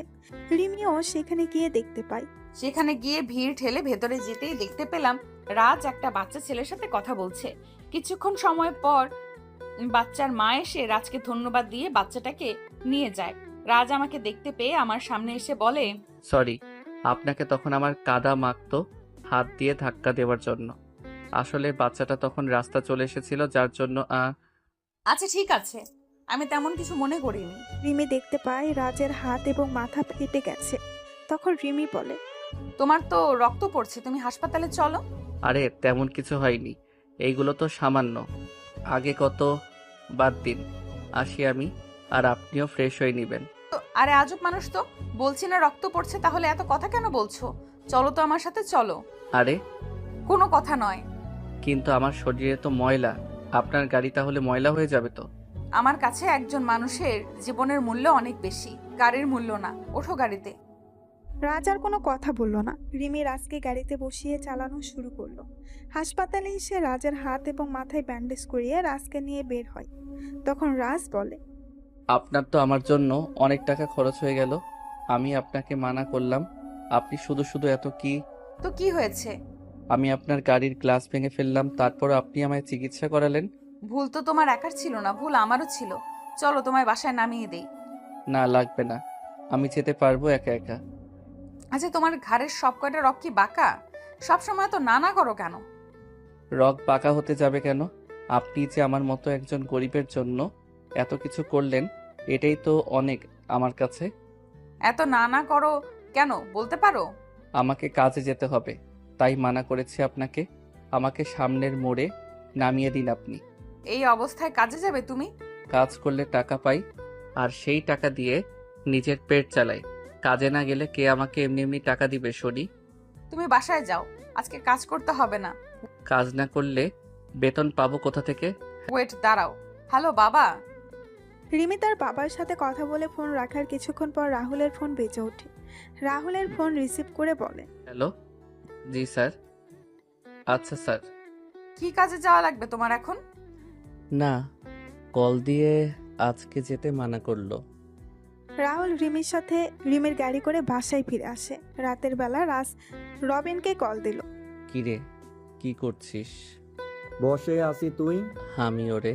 রাত শোন, আমাকে না 1 সপ্তাহ বাড়িতে থাকতে হবে। বাড়িতে অনেক কাজ, আর আমি অফিস থেকে ছুটি নিয়েছি। আমি বাসায় বসে সবকিছু দেখছি। আচ্ছা, আঙ্কেল আর আন্টি কেমন আছে? বাবা মা ভালোই আছে। আচ্ছা, পরে কথা হবে। রাজ ফোন রাখতেই একটা আননোন নাম্বার থেকে রাজের ফোন আসে। রাজ কল রিসিভ করে বলে, হ্যালো, কে বলছেন? আমি বলছি। আমিটা আবার কেমন নাম? আমি রিমি বলছি। এই, আপনি আমার নাম্বার পেলেন কোথা থেকে? পেয়েছি রাস্তার পাশে একটা বিদ্যুতের খাম্বাতে। কেন কল দিয়েছেন? প্রেম করার জন্য। কি? এত কথা বলিস কেন? মেডিসিন খেয়েছিস? না, খাইনি। কেন? পড়া শেষ করে খেয়ে নিব। এখন রাত 12টা বাজে, এখনো খাবার খাসনি? পড়ছিস? হুম, এখন খাবো। আচ্ছা খাবার খেয়ে নে তাহলে। রিমি কথাটা বলে ফোন রেখে দিল। রাজ খাবার খেয়ে ঘুমিয়ে পড়ে। এদিকে কেউ বলছে, কি বলছিস কি তুই? ফোনের ওপাশ থেকে কি বলছে সেটা শোনা যাচ্ছে না। তখন জিপি বলে, বাহ, তাহলে তো ভালোই হয়েছে। এবার ওই রহিম চৌধুরীর পরিবারের সব কটাকে একসাথে যন্ত্রণা দিয়ে মারবো। এতদিন পারেনি, কিন্তু এখন শেষ করব। ছোটটাকে তো অনেক আগেই ওর পরিবার থেকে সরিয়ে দিয়েছি, এবার ওদের পাল্লা। এবার আমার মাস্টার রানীকে ফিরিয়ে আনতে হবে। জিপি ফোনটা কেটে তার ফোনের সেভ করা নাম্বারে কল দিল। কল রিসিভ হতেই জিপি বলে, রানীমা, এবার তোকে তো ফিরতে হবে, খেলা শুরু করতে হবে তোকে। রহিমের বড় মেয়ে ফিরে এসেছে, এবার বড় মেয়ের সাথে সব কটাকে কষ্টতে মারতে হবে। ফোনের ওপাশ থেকে কি বলছে কিচ্ছু শোনা যাচ্ছে না। তখন জিপি বলছে, চিন্তা নেই, 2 মাস পরেই খেলা শুরু হবে। এবার তাহলে তুই তোর খেলা শুরু করে দে আরিফের সাথে ওইখানে বসে। জিপি ফোন রেখে হাসতে হাসতে ঘুমিয়ে পড়ে। পরের দিন সকালে রাজ রেডি হয়ে কলেজের দিকে হাঁটা দিল। কিছু দূর আসতেই দেখতে পায় রিমি গাড়ির সাথে হেলান দিয়ে দাঁড়িয়ে আছে। রাজ হেঁটে রিমির পাশ দিয়ে চলে যাচ্ছিল। তখনই রিমি রাজের সামনে গিয়ে বলে, গাড়িতে ওঠো। কেন? আমি হেঁটে যেতে পারবো। বললাম না গাড়িতে উঠতে, তাহলে এত কথা বলছিস কেন তুই? আচ্ছা, আপনি এমন করছেন কেন বলুন তো? আমায় আর কত দয়া করবেন বলুন। আমার মন বলেছে তাই করছি। ওঠ বলছি। আচ্ছা, আমি গরিব বলে কি আপনি আমায় দয়া করছেন? কি বললি তুই? রাজের কলার ধরে। আরে ছাড়ুন, কি করছেন কি? তাহলে গাড়িতে গিয়ে বস এক্ষুনি। রাজ আর কোনো কথা না বলে গাড়িতে গিয়ে বসে। রিমি গাড়ি চালানো শুরু করে। কলেজের ভেতরে এসে গাড়ি থামতে রাজ গাড়ি থেকে নেমে তার বন্ধুদের সাথে গিয়ে কথা বলা শুরু করে। রিমি গাড়ি থেকে নেমে তার বান্ধবীদের কাছে চলে যায়। তখন জয়ী বল, কিরে, আজকে রাজাকে নিয়ে এসেছিস যে? নিয়ে এলাম। কাহিনী কি বলতো?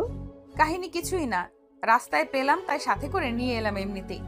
ও আচ্ছা। কিছু সময় পর সবাই ক্লাসে চলে যায়। ক্লাস শেষ করে রাস্তার বন্ধুদের সাথে কথা বলছিল।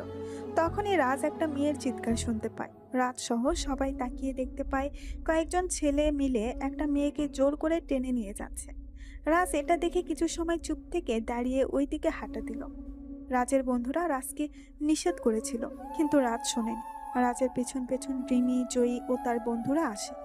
রাজ ছেলেগুলোর সামনে গিয়ে বলে, কি সমস্যা ভাই? তোমরা মেয়েটাকে এভাবে নিয়ে যাচ্ছ কেন? সেটা কি তোকে বলতে হবে? অবশ্যই, একটা মেয়েকে জোর করে নিয়ে যাচ্ছেন আর মেয়েটা চিৎকার করছে। ও আমার গার্লফ্রেন্ড। আপু, উনি কি তোমার বিএফ হয়? না ভাইয়া, আমি এনাকে চিনি না। উনি আমায় ক্লাস থেকে জোর করে কোনো কথা না বলে নিয়ে যাচ্ছে। ভাইজান, ছেড়ে দিন এই আপুকে। তুই জানিস আমি কে? তুই জানিস আমার পরিচয় কি? পরিচয় নিয়ে তুই পানি খা। আপু, তুমি যাও। আমি হলাম বাংলাদেশের বিজনেসম্যান জাহিদ পারভেজের একমাত্র ছেলে সাইদ। এই মেয়ে তো আমি নিয়েই যাব। সাইদের কথা শুনে রাহুলের চেহারায় একটা হিংস্র রূপ ফুটে ওঠে। রাজের কপালে রগগুলো ফুলতে লাগলো। সেটা খেয়াল কেউ না করলেও রিমি খেয়াল করে। তখন রাজ বলে, এই ভাই, এত ঝামেলা করছেন কেন বলুন তো? ঝামেলাতে এখনো করিনি, তুই চলে যা এখান থেকে, তাহলে কোনো ঝামেলা না। সাইদ যখনই নিতুর হাত ধরতে যাবে তখনই নিতু রাজের পেছনে এসে রাজের বাম হাত চেপে ধরে বলে, ভাইয়া আমায় বাঁচান আপনি, এই অমানুষটা আমায় মেরে ফেলবে। এই ছেলে কি করবে জানিস আমার পাওয়ার কি? তোকে তো আমি বিয়ে করব, যদি না পারি তাহলে তোকে আমার এক রাতের জন্য হলেও চাই। চল তুই আ। সাইদ যখন নিতুর হাত ধরতে যাবে তখন রাজ সাইদের ডান হাত মুচড়ে দিয়ে চেপে ধরে। আপুটা যখন চাইছে না তোর সাথে যেতে, তাহলে জোর করছিস কেন? তোদের মতো ছেলেদের কারণে মেয়েরা বাইরে চলাচল করতে পারে না। মন তো চাচ্ছে তোর চোখের মণিগুলো বের করে নেই। এত সুন্দর মেয়ের সাথে এত সুন্দর। না, তোকে তোর ভাষায় বোঝাতে হবে দেখছি। রাজ কথাটা বলে সাইদও তার সাথে সবাইকে মারতে লাগলো। সাইদকে মেরে মাটিতে ফেলে রেখে রাজ নিতুকে নিয়ে সেখান থেকে চলে যায়। রাজ নিতুকে জিজ্ঞাসা করে, আপু, তুমি ছেলেটাকে চিনো? আমার বাবার বন্ধুর ছেলে। ওই ছেলে একটা খারাপ ছেলে। আপু, তুমি এখন বাসায় যেতে পারো। ধন্যবাদ ভাইয়া। নিতু চলে গেলে রাজও পেছনে ঘুরে যেই সামনে হাঁটতে যাবে তখন রিমি বলে, ওয়েট নায়ক সাহেব। নায়ক মানে? কালকে একটা বাচ্চার প্রাণ বাঁচালে আর আজকে একটা মেয়েকে বাঁচালে, তাই বললাম। কালকে যেটা করেছে সেটা আমার দায়িত্ব ছিল, আজকে ও যা করছিস সেটাও আমার দায়িত্ব ছিল। বুঝলাম। আমি কি যেতে পারি এখন? আমি কি জড়িয়ে ধরেছি তোমায়? রাজ পাশ কাটিয়ে সামনের দিকে হাঁটা দিল আর মনে মনে বলে, এই মেয়ের মাথায় সমস্যা আছে নিশ্চয়ই, না হলে কি সব আবল তাবল কথা বলে। এর থেকে দূরে থাকতে হবে। এদের মতো বড়লোকদের বিশ্বাস করতে নেই। এইদিকে সাইদকে তার কয়েকজন সহযোগী হাসপাতালে নিয়ে যায়। কিছু সময় পর চিপি চলে আসে হাসপাতালে আর জিজ্ঞেস করে সাইদের এমন অবস্থা কে করলো। তখন সবাই কলেজের সবকিছু খুলে বলে। হঠাৎ করে জিপি এর ফোন বেজে উঠল।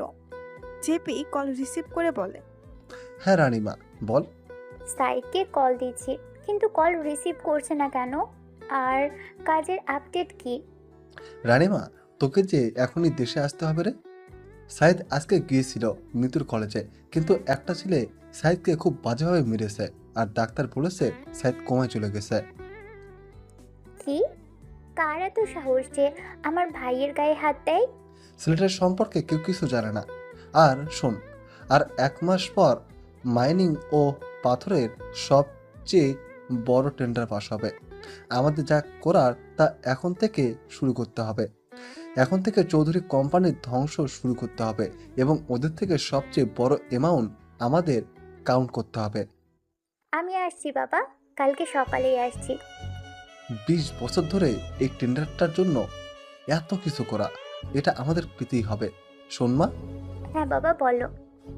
আমি শুনেছি একটা নতুন কোম্পানিও নাকি টেন্ডার জমা দেবে। এখন বাজেট কত হতে হবে? আমি যেমন বলি তেমন করো, এতে করে আমাদের বেশি টাকা খরচ করতে হবে না।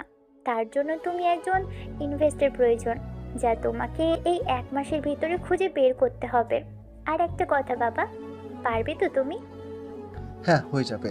তুই কালকে এসে তুই সুসংবাদ পেয়ে যাবি। জেপি ফোনটা রেখে হাসপাতালে ওয়েটিং রুমে বসে আছে। এদিকে রানীমা তার লোকদের ফোন দিয়ে বলে, কাজে নেমে পড়ো সবাই। আমি কালকেই যেন একটা সুসংবাদ পেয়ে যাই। আমি দেশে আসছি আর ওদের টেন্ডারের সকল ইনফরমেশন আমার চাই। ওরা কত টাকা কাউন্ট করবে সেটা আমাকে জানাতে হবে। আর শোন, তোদের কাজে কেউ কোনো ঝামেলা সৃষ্টি করলে তাকে মেরে শুয়ে দিবি। এদিকে আরিফ বাসায় এসে ফ্রেশ হয়ে নিচে গিয়ে তার বাবার সাথে খাবার টেবিলে বসে তার বাবাকে বলে, বাবা, আর 1 মাস পর টেন্ডার পাস হবে, কিন্তু আমাদের টেন্ডার জমা হয়নি এখনো। কত টাকার বাজেট হবে? 6,500 কোটি টাকা। তবে খুব সাবধানে জমা করবে। জাহিদ কিন্তু আমার প্রতিদ্বন্দ্বী। জাহিদ যেন কিছুতেই জানতে না পারে মিটিংয়ের পাথরের ক্যারিং থেকে আমাদের 90% টাকা আসে।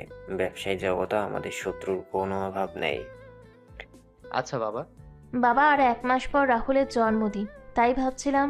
হ্যাঁ বৌমা, করো যা করেছি ছেলেটার সাথে আমরা, এতে করে যদি নিজের পাপের শাস্তিটা যদি কিছুটা কমে। জানি আমার শাস্তি হয়তো কমবে না কখনো। কথাগুলো বলে রাহুলের বাবার চোখে জল মুছে খাবার টেবিল ছেড়ে উঠে পড়েন আর আরিফ তার খাবার খেয়ে চলে যায়। নিপুণ তার শাশুড়ির রুমে গিয়ে বলে, মা চলুন, খাবার খেয়ে নেবেন। আমার খিদে নেই বৌমা, তুমি খেয়ে নাও। মা, নিজেকে আর কত এভাবে কষ্ট দিবেন? যতদিন আমার মৃত্যু না হয় ততদিন নিজেকে কষ্ট দিব এভাবে। আমি আমার ভুলের জন্য নিজের ছেলেকে হারিয়েছি, তাই নিজেকে শাস্তি দিচ্ছি। এতদিন হয়ে গেল আমার মেয়েটাও আমার সাথে কথা বলে না।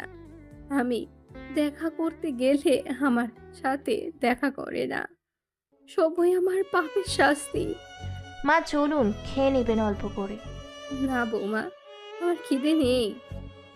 নিপুণ রুম থেকে বের হয়ে সোফায় বসে কল দিল নিপার নাম্বার। কিছু সময় পর নিপা কল রিসিভ করে বলে, হ্যাঁ নিপুণ বলো। আপু কেমন আছেন? আছি ভালোই, তুমি কেমন আছো? আছি ভালো আপু। সৌরভ কেমন আছে? ভালো আছে আপু। আপু একটা কথা বলার ছিল। হ্যাঁ বলো। আপু আপনি যদি বাড়িতে আসতেন একবার। মা বাবা খাবার খাওয়া ছেড়ে দিয়েছে। বলতে গেলে মা বাবার শরীরের অবস্থাও ভালো না। আরিফ এখনই সব কিছুর দেখাশোনা করছে। নিপুণ সবকিছু জানার পরেও তুমি কি করে বলতে পারছো আমায়?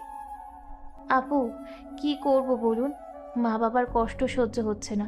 রাহুলকে যে আমি নিজের ছোট ভাই মনে করতাম, কিন্তু আপু আর 1 মাস পর রাহুলের জন্মদিন।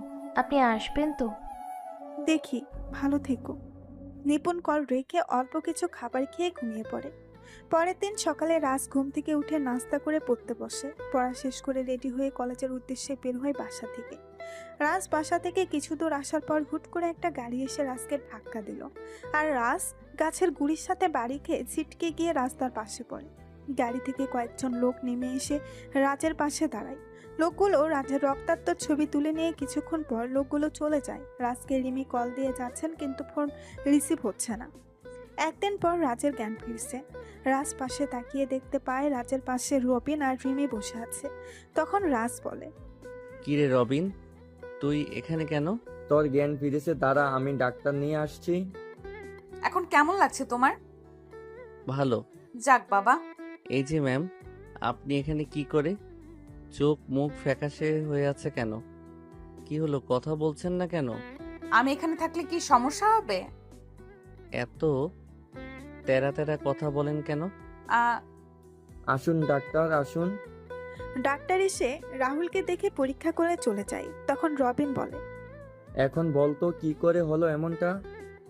আরে আমি কলেজে আসছিলাম, তখনই হঠাৎ করে একটা গাড়ি এসে আমায় ধাক্কা মারে। আর আমি কি জানি একটার সাথে ধাক্কা খেলাম, তারপর বলতে পারি না কিছুই। দেখে শুনে চলাফেরা করবি না। আমাকে দেখে তোর বাচ্চা মনে হয় কি রবিন? বাচ্চা না হলে এমন হতো নাকি? এই রবিন, এই বদমেজাজি মেয়ে এখানে কেন? কি বললি তুই, আমি বদমেজাজি? হ্যাঁ বলেছি। কি করবি? তোরে আমি কাঁচা খেয়ে ফেলবো কিন্তু। তোকে বদমেজাজি মেয়ে বলা ভুল হয়েছে আমার। তুই তো আস্ত একটা রাক্ষসী মেয়ে। শালা আজকে তোরে। আয় এদিকে, তোকে তো আমি। এই চুপ, একদম চুপ। কি শুরু করেছিস তোরা বাচ্চাদের মতো? রাজ রিমি না থাকলে কি হতো তোর? মানে উনি না থাকলে কি হতো? রবিন বাদ দে না। রিমি তোকে হাসপাতালে নিয়ে এসেছে খুব বাজে অবস্থায়, আর তারপর বাসিদি থেকে আমার নাম্বার নিয়ে আমাকে কল দিয়ে আসতে বলল। তার মানে ওই রাক্ষসী মেয়ে কি আমাকে? রবিন তোকে বলেছিলাম ওরা না বলতে। দেখছিস না কেমন করে আমায় দোষী মনে করছে?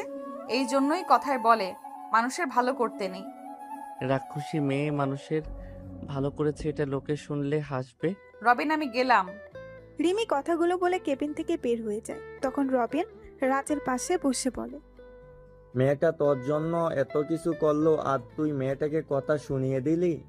ওর রাগান্বিত চেহারা দেখতে আমার ভালো লাগে, তাই ওকে রাগালাম।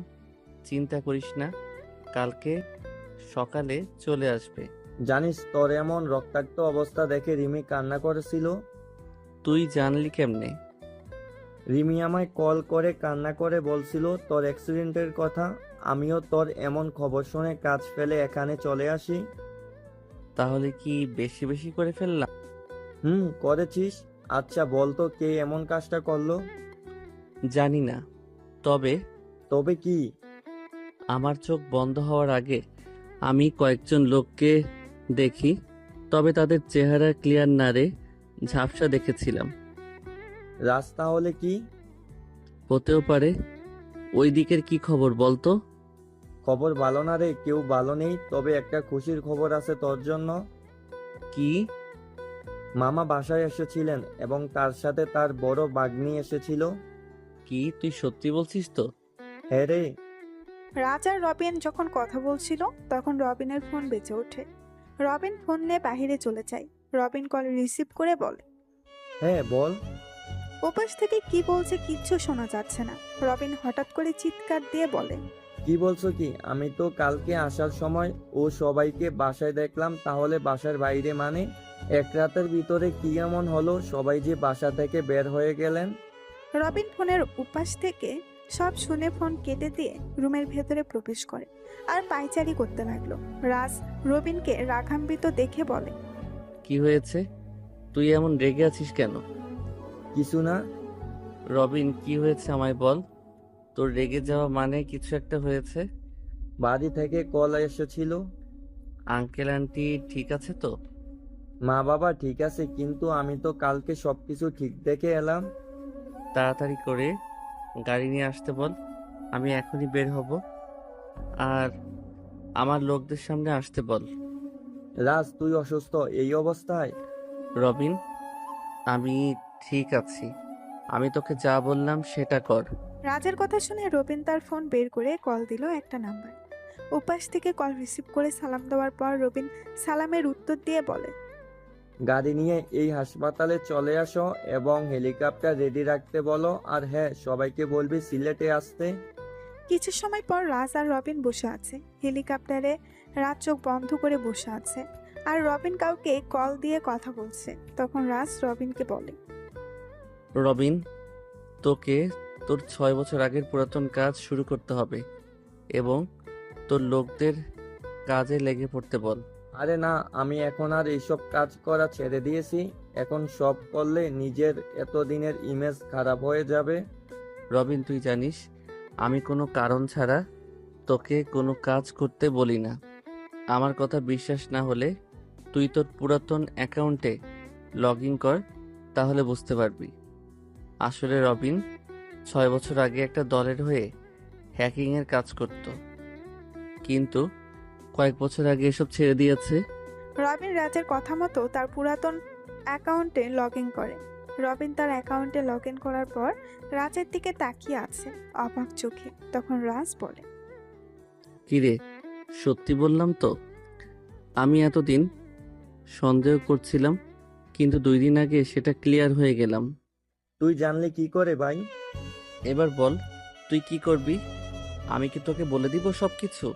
বন্ধু, কিছু বলতে হবে না, আমি করে নিচ্ছি। হেলিকপ্টার ল্যান্ড হওয়ার আগেই আপডেট পেয়ে যাবি। কোথায় যাচ্ছি আমরা, তুই কি জানিস কোনো খবর ওদের?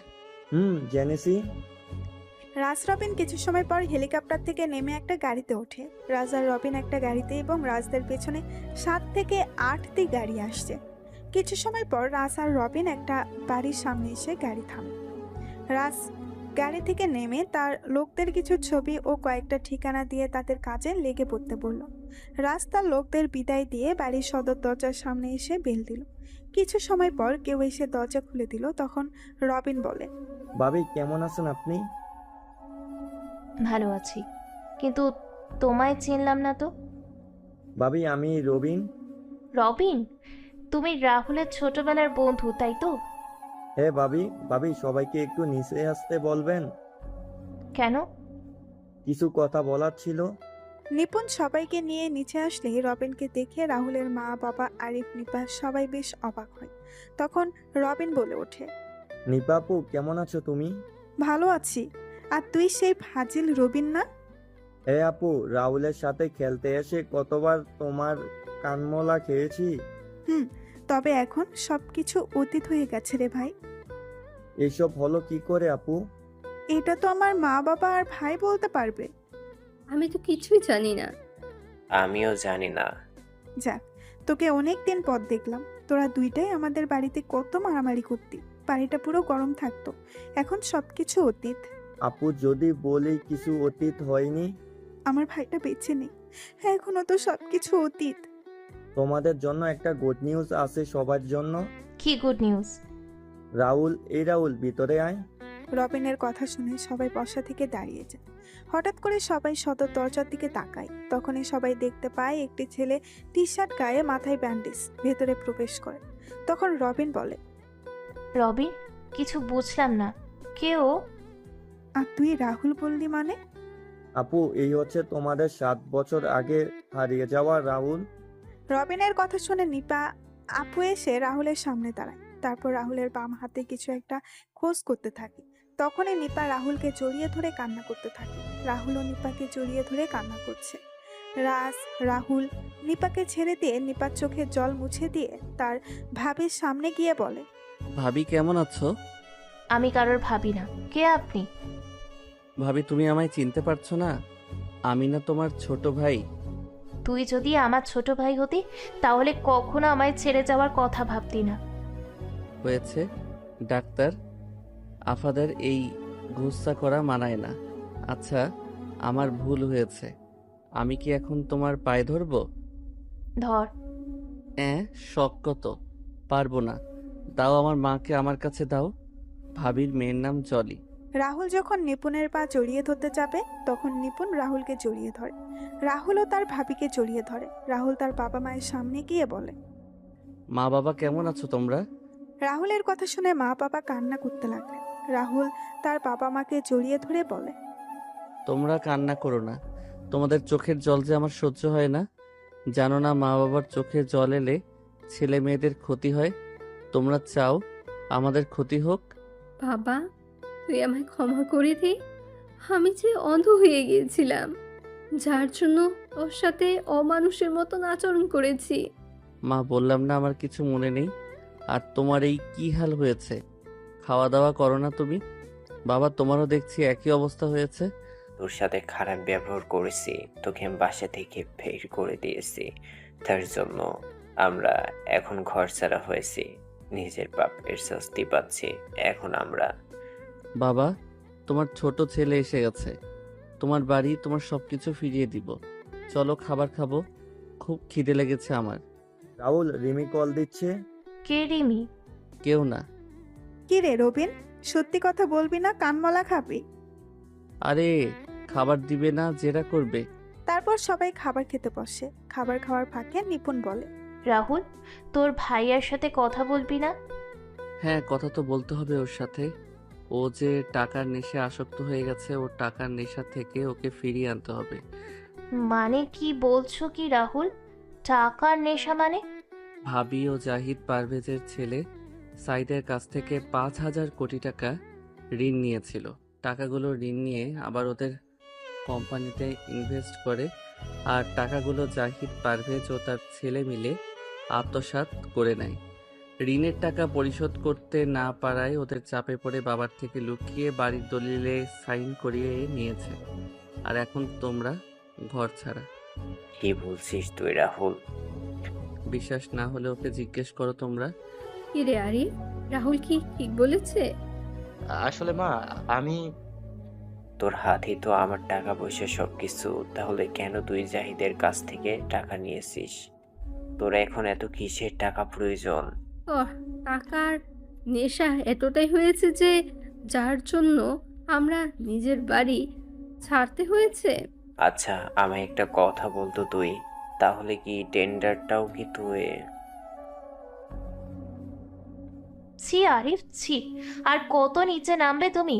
টাকার নেশার কারণে তুমি আমাদের পথে নামিয়ে দিলে, এখন আবার আমাদের সব আশা ভরসা শেষ করে দিতে চেয়েছো? আমার এতদিনের কষ্ট তৈরি করা সবকিছু এভাবে শেষ হয়ে যাবে আমি ভাবতে পারিনি।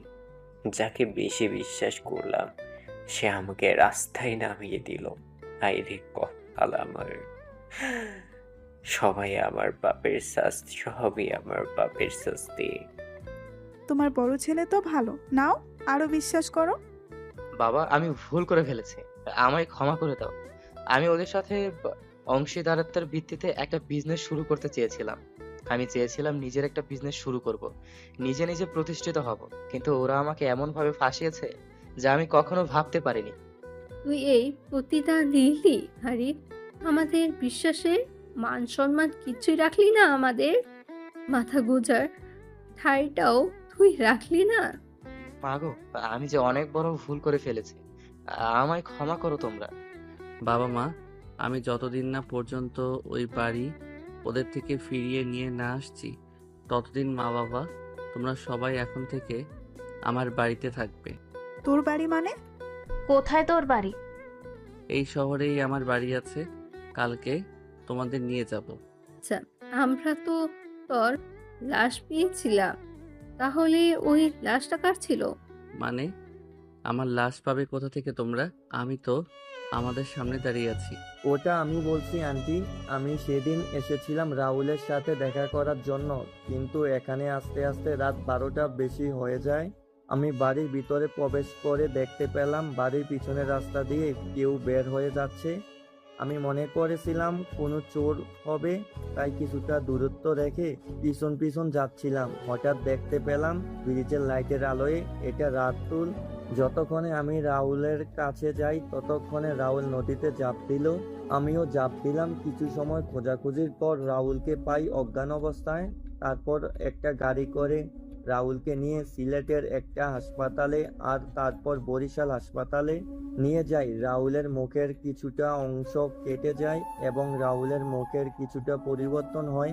সিলেট হাসপাতালে ডাক্তারের সাথে কথা বলে একটা অজ্ঞাত লাশকে রাহুলের লাশ বলে চালিয়ে দেই। এই 6-7 বছর রাহুল আর আমি একসাথে ছিলাম আর এখনো আছি। তবে তোর কাছে আমরা সবাই কৃতজ্ঞ রে বাবা। তুই না থাকলে আমি ছেলেটাকে হারিয়ে ফেলতাম। রাহুল আমার বন্ধু, রাহুলকে কি করে আমি অকালে এমন করে হারিয়ে যেতে দিতাম বলো? এই রাহুল, নে কথা বল তুই। কার সাথে কথা বলবো? রিসিভ করে কথা বল, বুঝতেই পারবি। হ্যালো, ওই রবিনের বাচ্চা, কল রিসিভ করছিস না কেন? আমি রবিন না, আমি রাজ। ওই শালা, তোর ফোন অফ কেন? কখনো থেকে আমি কল দিয়ে যাচ্ছি তোদের। ওই বদমেজাজি, আমি তোর শালা হলাম কি করে? তার মানে তুই এই কুত্তা, বেশি কথা বলবি না, তাহলে কিন্তু খুন করে ফেলবো। কই তোরা? হাসপাতালে গিয়ে পেলাম না। আমরা এখন সিলেটে আছি। সিলেট কেন? কাজে এসেছি। কি কাজ? সেটা রবিন বলবে।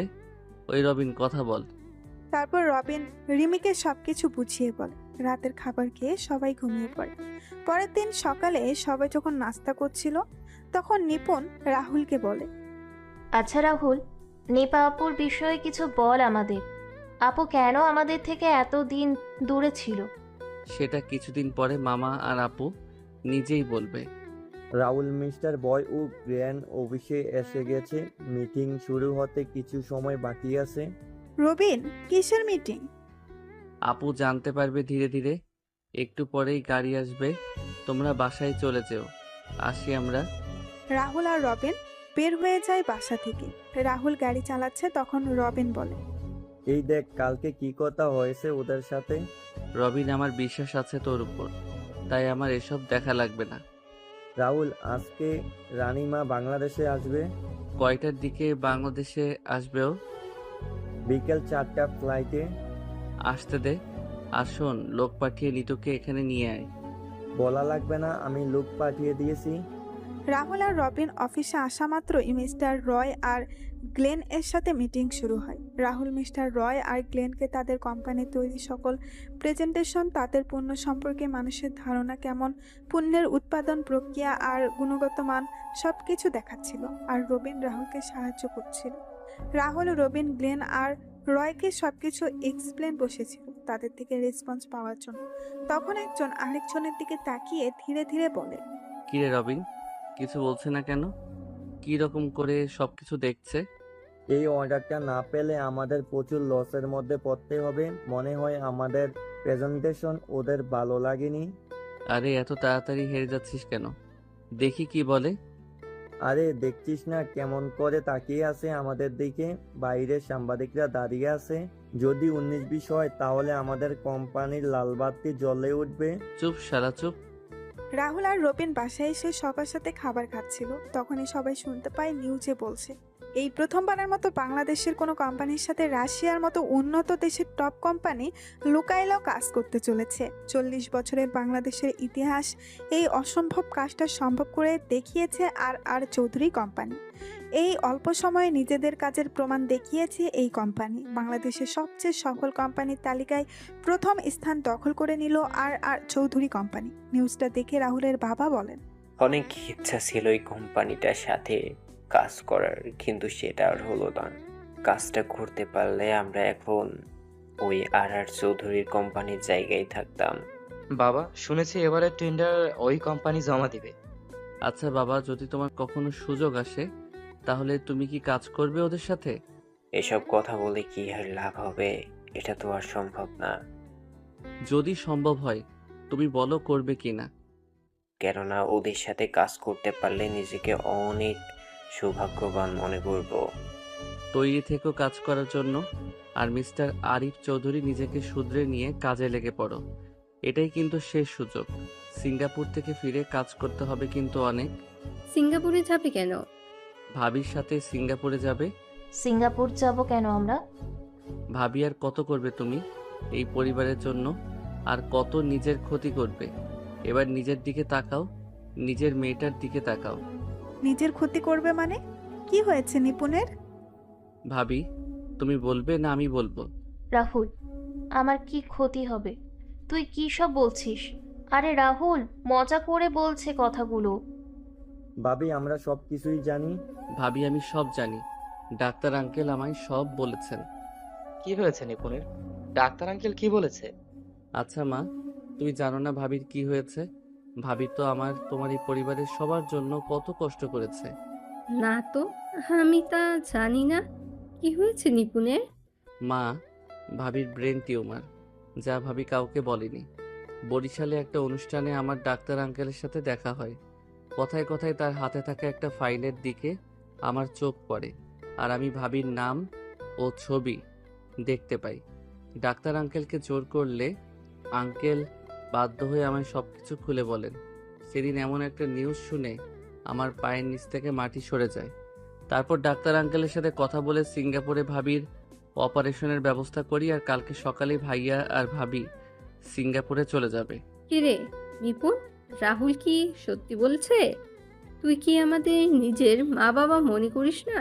আসলে মা, বোমা, এটা তোমার থেকে আশা করিনি। তুমি আমার থেকে এমন একটা রোগের কথা লুকিয়েছিলে। বোমা, তুমি না একজন ডক্টর, তুমি তো জানো এই রোগের ভয়ানকতা। ভাইয়া, তুইও জানিস না? আচ্ছা, তুই কি মানুষ? নিপুণ, তুমি তো আমাকে কিছু বলনি। তুই না স্বামী? তাহলে তোকে বলতে হবে কেন? তোর শরীর খারাপ হলে ভাবি ঠিকই জানতে পারে, কিন্তু তুই? আচ্ছা, তুই কি কখনো স্বামীর অধিকার অর্জন করতে পেরেছিস? ছুটেছিস তো শুধু টাকার পিছনে, না পালন করেছিস স্বামীর দায়িত্ব, না বাবার দায়িত্ব। সেটা করবে কেন? টাকার পেছনে ছুটবে, কাকে কি বলবে সেটা জানে না। মা বাবার কারণে নষ্ট হয়ে গেছে পুরো। নিজের বইয়ের শরীর খারাপ এটা বুঝতে পারেনি। ও কি মানুষ? সবাই যখন কথা বলছিল তখনই বাসায় নিতু আর রিমি আসে। নিতু এসে তার বাবা মায়ের সাথে কথা বলে নেয়। রাহুলকে দেখতে পেয়ে নিতু বলে, ভাইয়া আপনি এখানে? তুই রাহুলকে চিনিস? রাহুল মানে? আরে ইনি আমাদের কলেজের সিনিয়র রাজ ভাইয়া। উনি সেদিন আমায় সাইদের হাত থেকে বাঁচিয়েছিলেন। ভাইয়া না থাকলে সাইদ আমার সাথে সেদিন কি করতো একমাত্র সৃষ্টিকর্তাই জানেন। না রে মা, ওই হচ্ছে আমার হারিয়ে যাওয়া রাহুল। কি ওই সাইদের সাহস হলো কি করে তোর গায়ে হাত দেওয়া? আমি তো ওই সাইদকে। এই যে এখন শুরু হলো তার নেতাগিরি। ভাইয়া শান্ত হ। সাইদকে আমি মেরেছি, এরপর সাইদ আর কিছু করতে পারবে না। সাইদ এখন কোমায় আছে, এত সহজে আর ফিরবে না। ভাইয়া মানে? তোর কি এখনো বিশ্বাস হচ্ছে না আমি রাহুল? আমার কেমন যেন গুলিয়ে যাচ্ছে সবকিছু। আয় আমার পাশে, না হলে কান টেনে হাতির মতো লম্বা করে দিব। ভাইয়া। নিতু রাহুলকে ভাইয়া বলে জড়িয়ে ধরে। রাহুল নিতুর সাথে কথা বলছিল, তখনই সবার নজরে পড়ে রিমির দিকে। তখন নিপা আপু বলে, নিতু ওকে? রাহুল, আমি বলবো কি? আমি বলছি, আমিও হলাম রিমি। আমার বাড়ি বরিশালে। আমি রবিন আর রাজ একই কলেজে একই ডিপার্টমেন্টে পড়ি। নিপুণ, একসাথে পড়ো মানে? কি ব্যাপার দেবরাজ? নিজেকে প্রতিষ্ঠিত করতে গিয়ে ভাবি আর পড়া হয়নি, তাই আমি আর রবিন মিলে আবার পড়া শুরু করি। আর তখনই রিমির সাথে পরিচয়। নিপুণ, এবার তাহলে তোমার সঙ্গী আসতে চলেছে এই বাড়িতে। তোমাদের তাহলে পছন্দ হয়েছে? তাহলে কি রাহুল আমি ঘটকের দায়িত্ব পালন করতে পারি? অনেক হয়েছে, আমাকে কথা বলতে দাও ওর সাথে। এইদিকে আসো মা, তুমি আমার পাশে এসে বসো। মা, কি বলছো তোমরা? তোমরা যা ভাবছো সেটা সত্যি না। তাহলে কি সত্যিটা আমি বলবো রাত 12টা? রবিন, চল তো, অনেক কাজ আছে এখন। আপুর বিয়ে কি? শাল্লা, চল তো। রাহুল রবিনকে নিয়ে বাইরে এসে ইচ্ছে মতো মারতে লাগলো, আর রবিন বাচ্চারা চিৎকার করছে। তখনই হঠাৎ করে রাহুলের ফোন বেজে ওঠে। রাহুল ফোন রিসিভ করতেই শুনতে পেল। কেমন আছো জানেমান? কে বলছেন? এত তাড়াতাড়ি ভুলে গেলে আমায়? তোমার এক্স গার্লফ্রেন্ড। আমার এক্স দিয়া। যাক, মনে আছে আমায় তোমার। মনে থাকবে না? তোরা তোর বাপের থেকে অনেক হিসাব তুলতে হবে যে। দেখা করবে আমার সাথে? তোমায় দেখতে আমার খুব ইচ্ছে করছে। কোথায় দেখা করবি? কালকে জল্লার পার ওয়াকওয়েতে বিকেল 5টা। আচ্ছা। কে কল দিয়েছিল? দিয়া। কোথায় যাবি? কালকে বিকেলে দেখা করতে যাব। আর শোন, রিমিকে আমাদের সাথে নিয়ে যাব কালকে। কেন? গেলেই দেখতে পাবি। খাঁচা ভেঙে পাখি উড়ে গেছে রে। অন্য ডালে শুকনা পেয়ে আবার খাঁচায় ফিরে এলো রে। আহারে আহারে। তুই গান গাইছিস? কালকে তুইও সেখানে একটা জিনিস দেখে গান গাইবি, দেখে নিস। রাহুল আর রবিন কিছু সময় কথা বলে বাসায় চলে আসে। সবাই একসাথে খাওয়া দাওয়া করে যে যার যার রুমে গিয়ে ঘুমিয়ে পড়ে। পরের দিন সকালে সবাই নাস্তা করে নিল। তারপর রাহুল, রবিন, আরিফ আর নিপুণকে নিয়ে রওনা দিল এয়ারপোর্টের উদ্দেশ্যে। রাহুল সমস্ত ফর্মালিটি শেষ করে যখন আসতে যাবে, তখন নিপুণ রাহুলকে বলে, রাহুল ভাই আমার, আমি যদি আর ফিরে না আসি তাহলে আমার মেয়েটাকে দেখে রাখিস। ভাবি, তুমি কি বলছো এসব? তোমার কিছু হবে না, তুমি সুস্থ হয়ে যাবে। তোমার মেয়েকে তো তুমি দেখবে। আমি ডাক্তার, আর আমি জানি আমি কোন পর্যায়ে আছি। ভাবি, তুমি সুস্থ হয়ে যাবে। তুমি যদি ভেঙে পড়ো তাহলে কি করে হবে বলো? তুমি নিজেকে শক্ত রাখবে। আর নিজের মেয়ের জন্য তোমায় বাঁচতে হবে, তোমার স্বামীর জন্য বাঁচতে হবে, আমাদের এই সংসারের জন্য তোমায় বাঁচতে হবে। ওই হাদারাম দেখে রাখবি, কোনো সমস্যা হলে কল দিবি। আর আমার মা টাকে দেখে রাখবি। মনে হচ্ছে বউ বাচ্চা তোর। আরে ভাই, আমি আছি তো দেখার জন্য। ভাইয়া, তোর বাইকে বিয়ে দিয়ে দাও। চুপ শালা, সাবধানে যাবে। এয়ারপোর্ট থেকে রাহুল আর রবিন অফিসে চলে যায়। বিকেলবেলা রাহুল আর রবিন বাসায় এসে খাওয়া দাওয়া শেষ করে কিছু সময় রেস্ট নিয়ে রেডি হয়ে নেয়।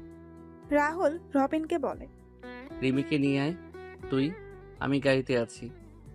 আমি নিয়ে আসবো? হ্যাঁ, তুই নিয়ে আয়, আমি গেলাম।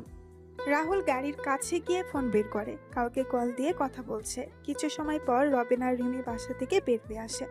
রাহুল কথা বলা শেষ করে ইশারা করে গাড়িতে বসার জন্য। রিমি, রবিন গাড়িতে বসলেই রাহুল গাড়ি চালানো শুরু করে। তখন রিমি বলে, কোথায় যাচ্ছি আমরা? কাজে যাচ্ছি। মিথ্যা বলছি কেন, সত্যিটা বল। কি সত্যি? রাহুল তার এক্স গার্লফ্রেন্ডের সাথে দেখা করতে যাচ্ছে। কি ওই বজ্জাতেরও গার্লফ্রেন্ড ছিল? কেন, আমার গার্লফ্রেন্ড থাকতে পারে না? না তোমার মতো রাক্ষসী থাকবে? রবিন, আমি কি কোনো বজ্জাতের সাথে কথা বলছি? আমার বিষয়ে কথা বলছে, আবার বলছে আমার সাথে কথা বলছে না। রিমি আর রাহুলের ঝগড়া শুনে রবিন মিটমিট করে হাসছে। তখন রিমি বলে, শালা মন চাচ্ছে তোকে জেলের। ওই শালা, হাসছিস কেন? হাসি থামিয়ে গাড়ি থেকে নাম। রাহুল, রবিন, রিমি গাড়ি থেকে নেমে ওয়ার্ক ওয়েতে হাঁটাহাঁটি করছিল। তখনই দেখতে পায় দিয়া আসছে।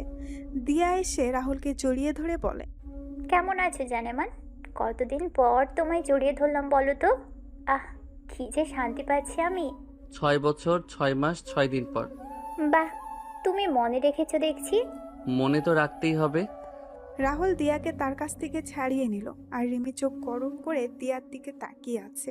দিয়া রিমির দিকে তাকিয়ে বলে, মেয়েটা কি তোমার? আমরা একসাথে পড়ি, আর মেয়েটাকে তুমি ভালো করে চিনো। আচ্ছা, তাই নাকি? তা কে মেয়েটা? সেটা একটু পরে জানতে পারবে। বলো, কি বলতে চাও তুমি?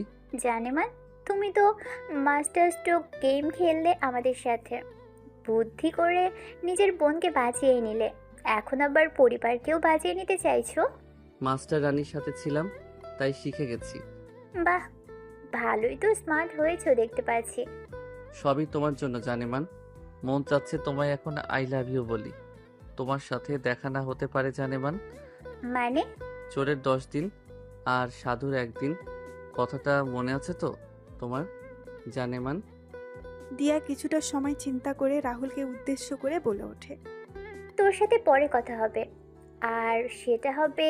Wait জানেমান wait. রিমি, তোমরা যেই রানীমাকে খুঁজছিলে, এই হলো সেই রানীমা। কি? হ্যাঁ, প্রমাণ দেখতে চাও তুমি? হ্যাঁ। ওর হাতে 3 স্টার ট্যাটু আর ঘাড়ের পেছনে রানীমা লেখা আছে। রিমি গিয়ে দিয়ার হাত চেক করতেই রাহুলের কথা মতো সবকিছু দেখতে পায়, আর তখনই রিমি তার পেছন থেকে পিস্তল বের করে দিয়ার মাথায় তাক করে। তখনই পুলিশ ও আর্মি সদস্যরা ঘিরে ফেলে চারিদিক। তখন রাহুল বলে, জানেমান কেমন দিলাম? বলেছিলাম এই দেখাই আমাদের শেষ দেখা হবে।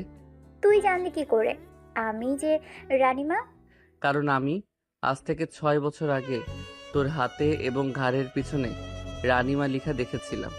আর তুই যেদিন তোর বাবার সাথে কথা বলছিলি, সেদিন আমি তোর বাবা ফোন ট্যাপ করে সকল কথা শুনে নেই। আমার অপরাধ কি? ড্রাগস ডিলার ও কন্ট্রাক্ট ডিলার রানীমা, আপনার অপরাধ কি আপনি জানেন না? আর এই মেয়ে কে? এই হলো Interpol senior officer Nirmita Chowdhury, Rimi. ধন্যবাদ বজ্জাত। কি বললে? বন্ধু, আমার গান গাইতে ইচ্ছে করছে। শালা, তোর গান গাইতে মন যাচ্ছে এখন? ওরে বেইমান, রাহুল কোন গানটা গাইবো? তোর ইচ্ছে? কাঁচা ব্যাঙে পাখি উড়ে গেছে রে, অন্য ডালের সুখ না পেয়ে আবার খাঁচায় ফিরে এলো রে। আহারে আহারে, অভিশাপ নিয়ে যান। শালা, তোরে তো। আয় তরে ভিতর নিয়ে যাই তো। সরি, তো চলুন মিস দিয়া ওরফে রানীমা। রাহুল বসে হাসতে শুরু করে। তখনই রবিন এসে রাহুলের কাঁধে এসে হাত দিল। রাহুল ও রবিনকে নিয়ে বাসায় চলে আসে। খাবার টেবিলে নিউজটা সবাই দেখতে পায়। তখনই নিতু বলে, ভাইয়া, সেদিন কি দিয়া আপু তোর সাথে কি করেছিল? হ্যাঁ ভাই, বলো কি করেছিল তোর সাথে? সেদিন আমি রুমে বসে ফোনে গেম খেলছিলাম, দিয়া আমার সাথে কিছু কথা বলে চলে যায়। আর গেম খেলার সময় কারোর সাথে কথা বললে ও আমার চোখ ফোনের স্ক্রিনে। হঠাৎ করে দিয়া এসে আমায় জড়িয়ে ধরে আমার মুখে শরীরে খামচাতে শুরু করে। আমি কিছুই বুঝে উঠতে পারছিলাম না। তখন দিয়া নিজের জামা ছিঁড়তে শুরু করলো আর চিৎকার করতে লাগলো। কিছু বলার আগেই মা বাবা ভাইয়া রুমে আসে, আর দিয়া গিয়ে বাবা মাকে মিথ্যে কথা বলে ন্যাকা কান্না করতে লাগলো। বাবা মা ভাইয়া আমার কথা না শুনেই আমায় মারতে লাগলো। হঠাৎ করে দিয়া এমনটা করলো কেন? দিয়া আমাকে ভালোবাসতো, আমাকে প্রপোজ করে, কিন্তু আমি না করে দেই। এর বদলা নিতেই ও এমন একটা কাজ করে। সেদিন আমি মা বাবাকে বলেছিলাম ভাইয়ার কথাটা শুনো, কিন্তু তারা তো নিজের ছেলের থেকে পরের মেয়েকে বেশি বিশ্বাস করলেন। আর এখন শুনতে পাচ্ছ তো তোমরা? এভাবেই চলে যায় কিছুদিন। নিপুণের অপারেশন ভালোভাবে সম্পন্ন হয়েছে। নিপুণরা আসতে চেয়েছিল, কিন্তু রাহুল বলেছে কয়েকদিন সিঙ্গাপুর থেকে ঘুরে আসার জন্য। কালকে মাইনিক ও পাথরের টেন্ডার পাস হবে। এই নিয়ে রাহুল ও রবিন তার বাবার সাথে কথা বলছে। বাবা কালকে রেডি থেকো, এক জায়গায় যেতে হবে। কোথায় যাব? সকালেই জানতে পারবে।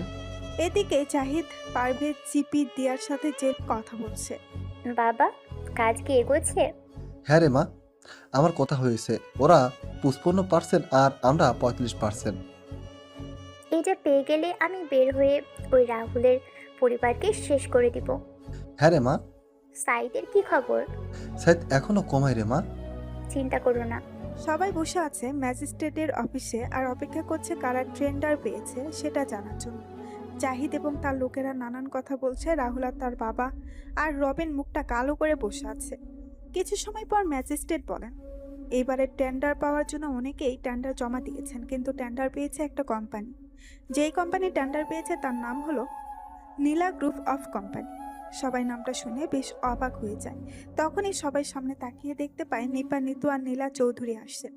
রাহুলের বাবা তো এটা দেখে বেশ অবাক।